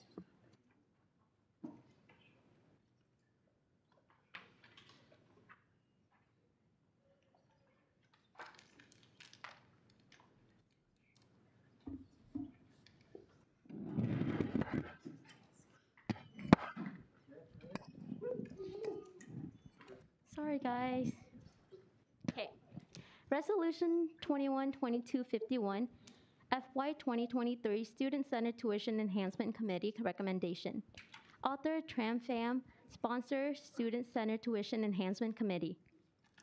Whereas the Kansas State University Student Governing Association Student Center Tuition Enhancements Committee is charged with the responsibility of evaluating SCTE proposal. Whereas the SCTE Fund provides funding for programs that enhance student experiences at Kansas State University and seed money for the creation and implementation of new programs and initiatives. Whereas the estimated SCTE budget for FY 2023 totals $600,000. Whereas Statute 270103, Section C, require groups that receive previous year of funding be raised to priority funding status to be eligible for SCTE funding. Whereas priority funding does not guarantee funding in any particular year or is not indefinite. Whereas Statute 270103, Section C, 1B require priority funded group to receive no more than their previous funding level minus 10 to 20% of their initial 4-year average funding. Whereas the SCTE committee considered 14 proposals for FY 2023, whereas all groups were provided ample opportunity to submit requests for FY 2023. Whereas the SCTE proposal have been received thoroughly and 4 were considered under priority funding status for FY 2023, and whereas the following organizations have met all the guidelines established by the Kansas State University Student Governing Association. Be it resolved that Section 1, the Kansas State University Student Governing Association support the following priority expenditure recommendations for FY 2023 Student Center Tuition Enhancements money. The following are the priority funding proposal. Section 2, the KSU SGA support the following expenditure recommendation for FY 2023 student-centered tuition enhancement money. Listed first is the repeat funding proposal, and following it is the new funding proposal. Section 3, any unspent funds shall automatically revert back to SCTE reserve account at the end of FY 2023. Section 4, upon passage by the Student Senate and signature of the student body president, a copy of this resolution shall be sent to the University President Richard Linton, University Provost and Senior Vice President Charles Tabor, Chief Financial Officer Ethan Erickson, Vice President for Student Life and Dean of Students Thomas Lane, and Center for Student Involvement Director Carrie Ferris. Are there any questions or corrections for the author? Caucus Leader Kidd. Lines 88 and 89. Advisor Ferris' position is the executive director, so can that be updated, please? Yeah, of course. Unless you'd like it like that, Advisor Ferris. No, whichever's fine. All right. Any other questions or corrections? Senator Booz. Yeah, I know I've discussed with some SCTE members some concerns that I've had about the esports program line item. I was wondering if you could expand on how that would benefit all K-State students. Yeah, so eSport program, their main proposal is to fund equipments, and they also reach out for other organizations to get funding for, startup. But the purpose of SCTE is, of course, like I stated above, is for new program and enhanced student experience. So this is like something K-State have not offered before, and we see the opportunity of students like benefit from this, and it also can help with recruitments, and for anyone that's interested in eSport, they can see the need of, or not the need, but the purpose of like going here because we have this program. And we look at it as like a one-time thing and not like every other, or like every year after, but again, it's depend on the committee next year to decide if they end up applying again. But for this year is a good startup for us and the committee or to fund this because we see a lot of student benefit from it.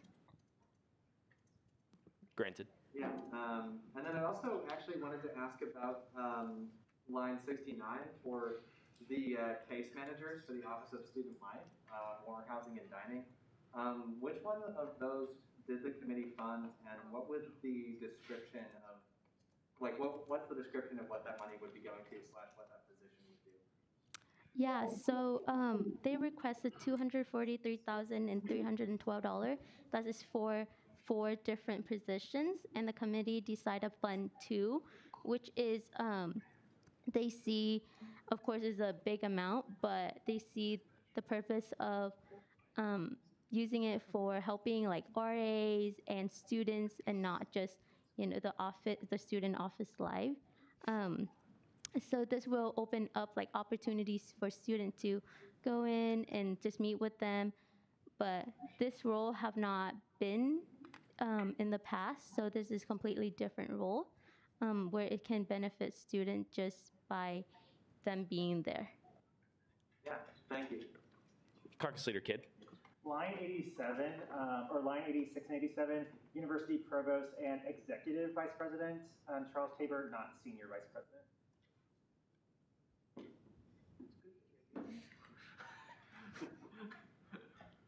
Got that changed. Thank you for that. Any further questions or corrections? Seeing none, thank you very much, Tram. Thank you. With that, we will go ahead and move into second open period. Are there any speakers tonight for second open period?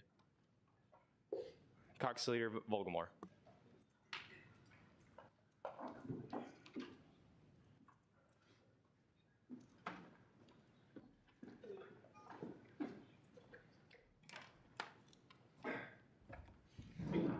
Hey everyone, I know it's been pretty quick and long, and most of my comments have already been covered, so I just wanted to share real quickly with you all. Thank you again for this great term. It's been awesome serving in the Senate with you all. There's a lot of great work left to be done, even though we're nearing the end. But thank you very much for your dedication and service to the university. It's admirable and it's awesome. So that's awesome. Also, big congrats to all of you that were elected and are continuing to serve. And thanks to those of you who are graduating or moving on. So with that, there's, as Maggie and others have said, I'm really excited for lots of other ways also to be involved, whether it's in the cabinet, sitting in committees at large, or however else you can continue to contribute. So thanks to you all for that. Looking forward to everything, as well as with campaign and election stuff. I'm really excited for how everything went this season, I guess, of campaigning. It was a lot of fun with everybody, and no results are official or anything like that, but I do just want to say, you know, although there was competition in a sense, we're really all on the same team with the same goals and mission to continue to improve the university and advocate for our students. So that was awesome. Fun working with you all. Go Cats, like I said, and keep it short. So thanks. Thank you very much, Caucus Leader Volgamar. Are there any further speakers? Director Colburn.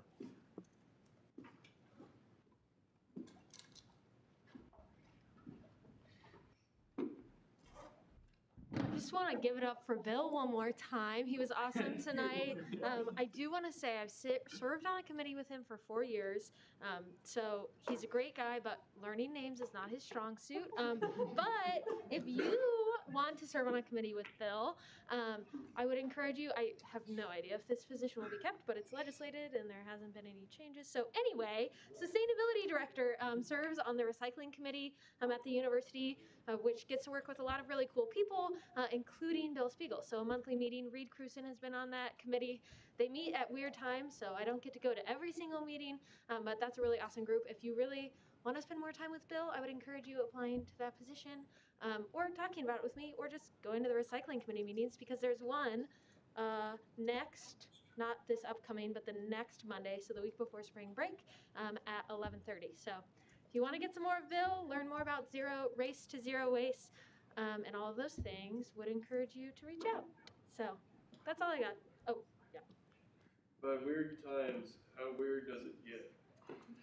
Oh, weird. Maybe I said weird. Fun times. I mean, he brings that energy everywhere he goes, even in like a very professional like work setting. Like, he is fun and professional, and also like he, I think, sells himself short when it comes to numbers, like the amount that he knows about like specific diversion percentages based on, you know, different dining halls and residence. Oh my gosh, what are those called?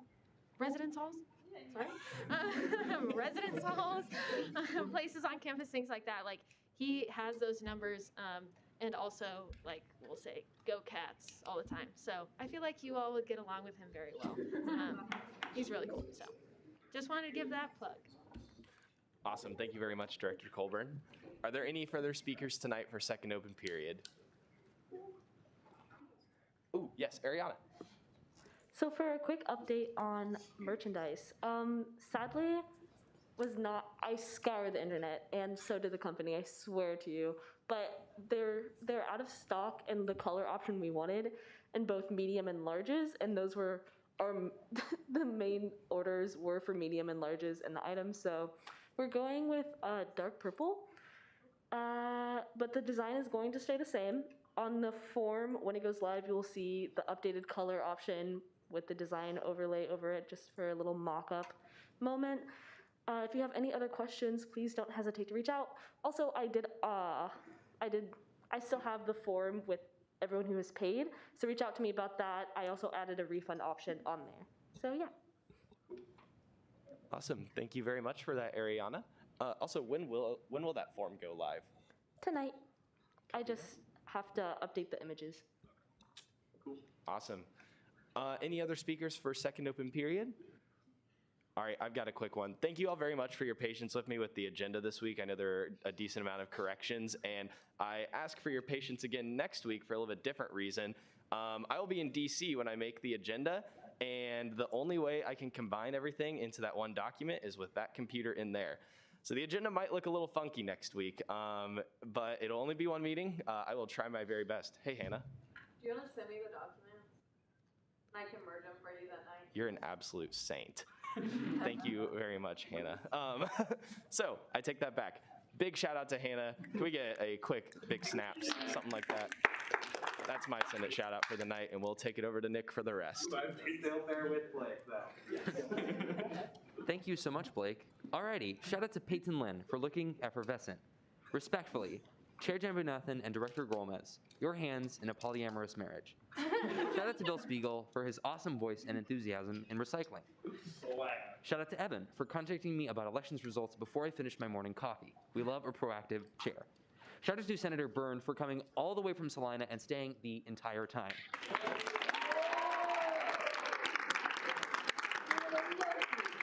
Shout out to everyone who voted and encouraged their friends to vote. Pass. Also pass. I heart Gary. Bill. Hard eyes.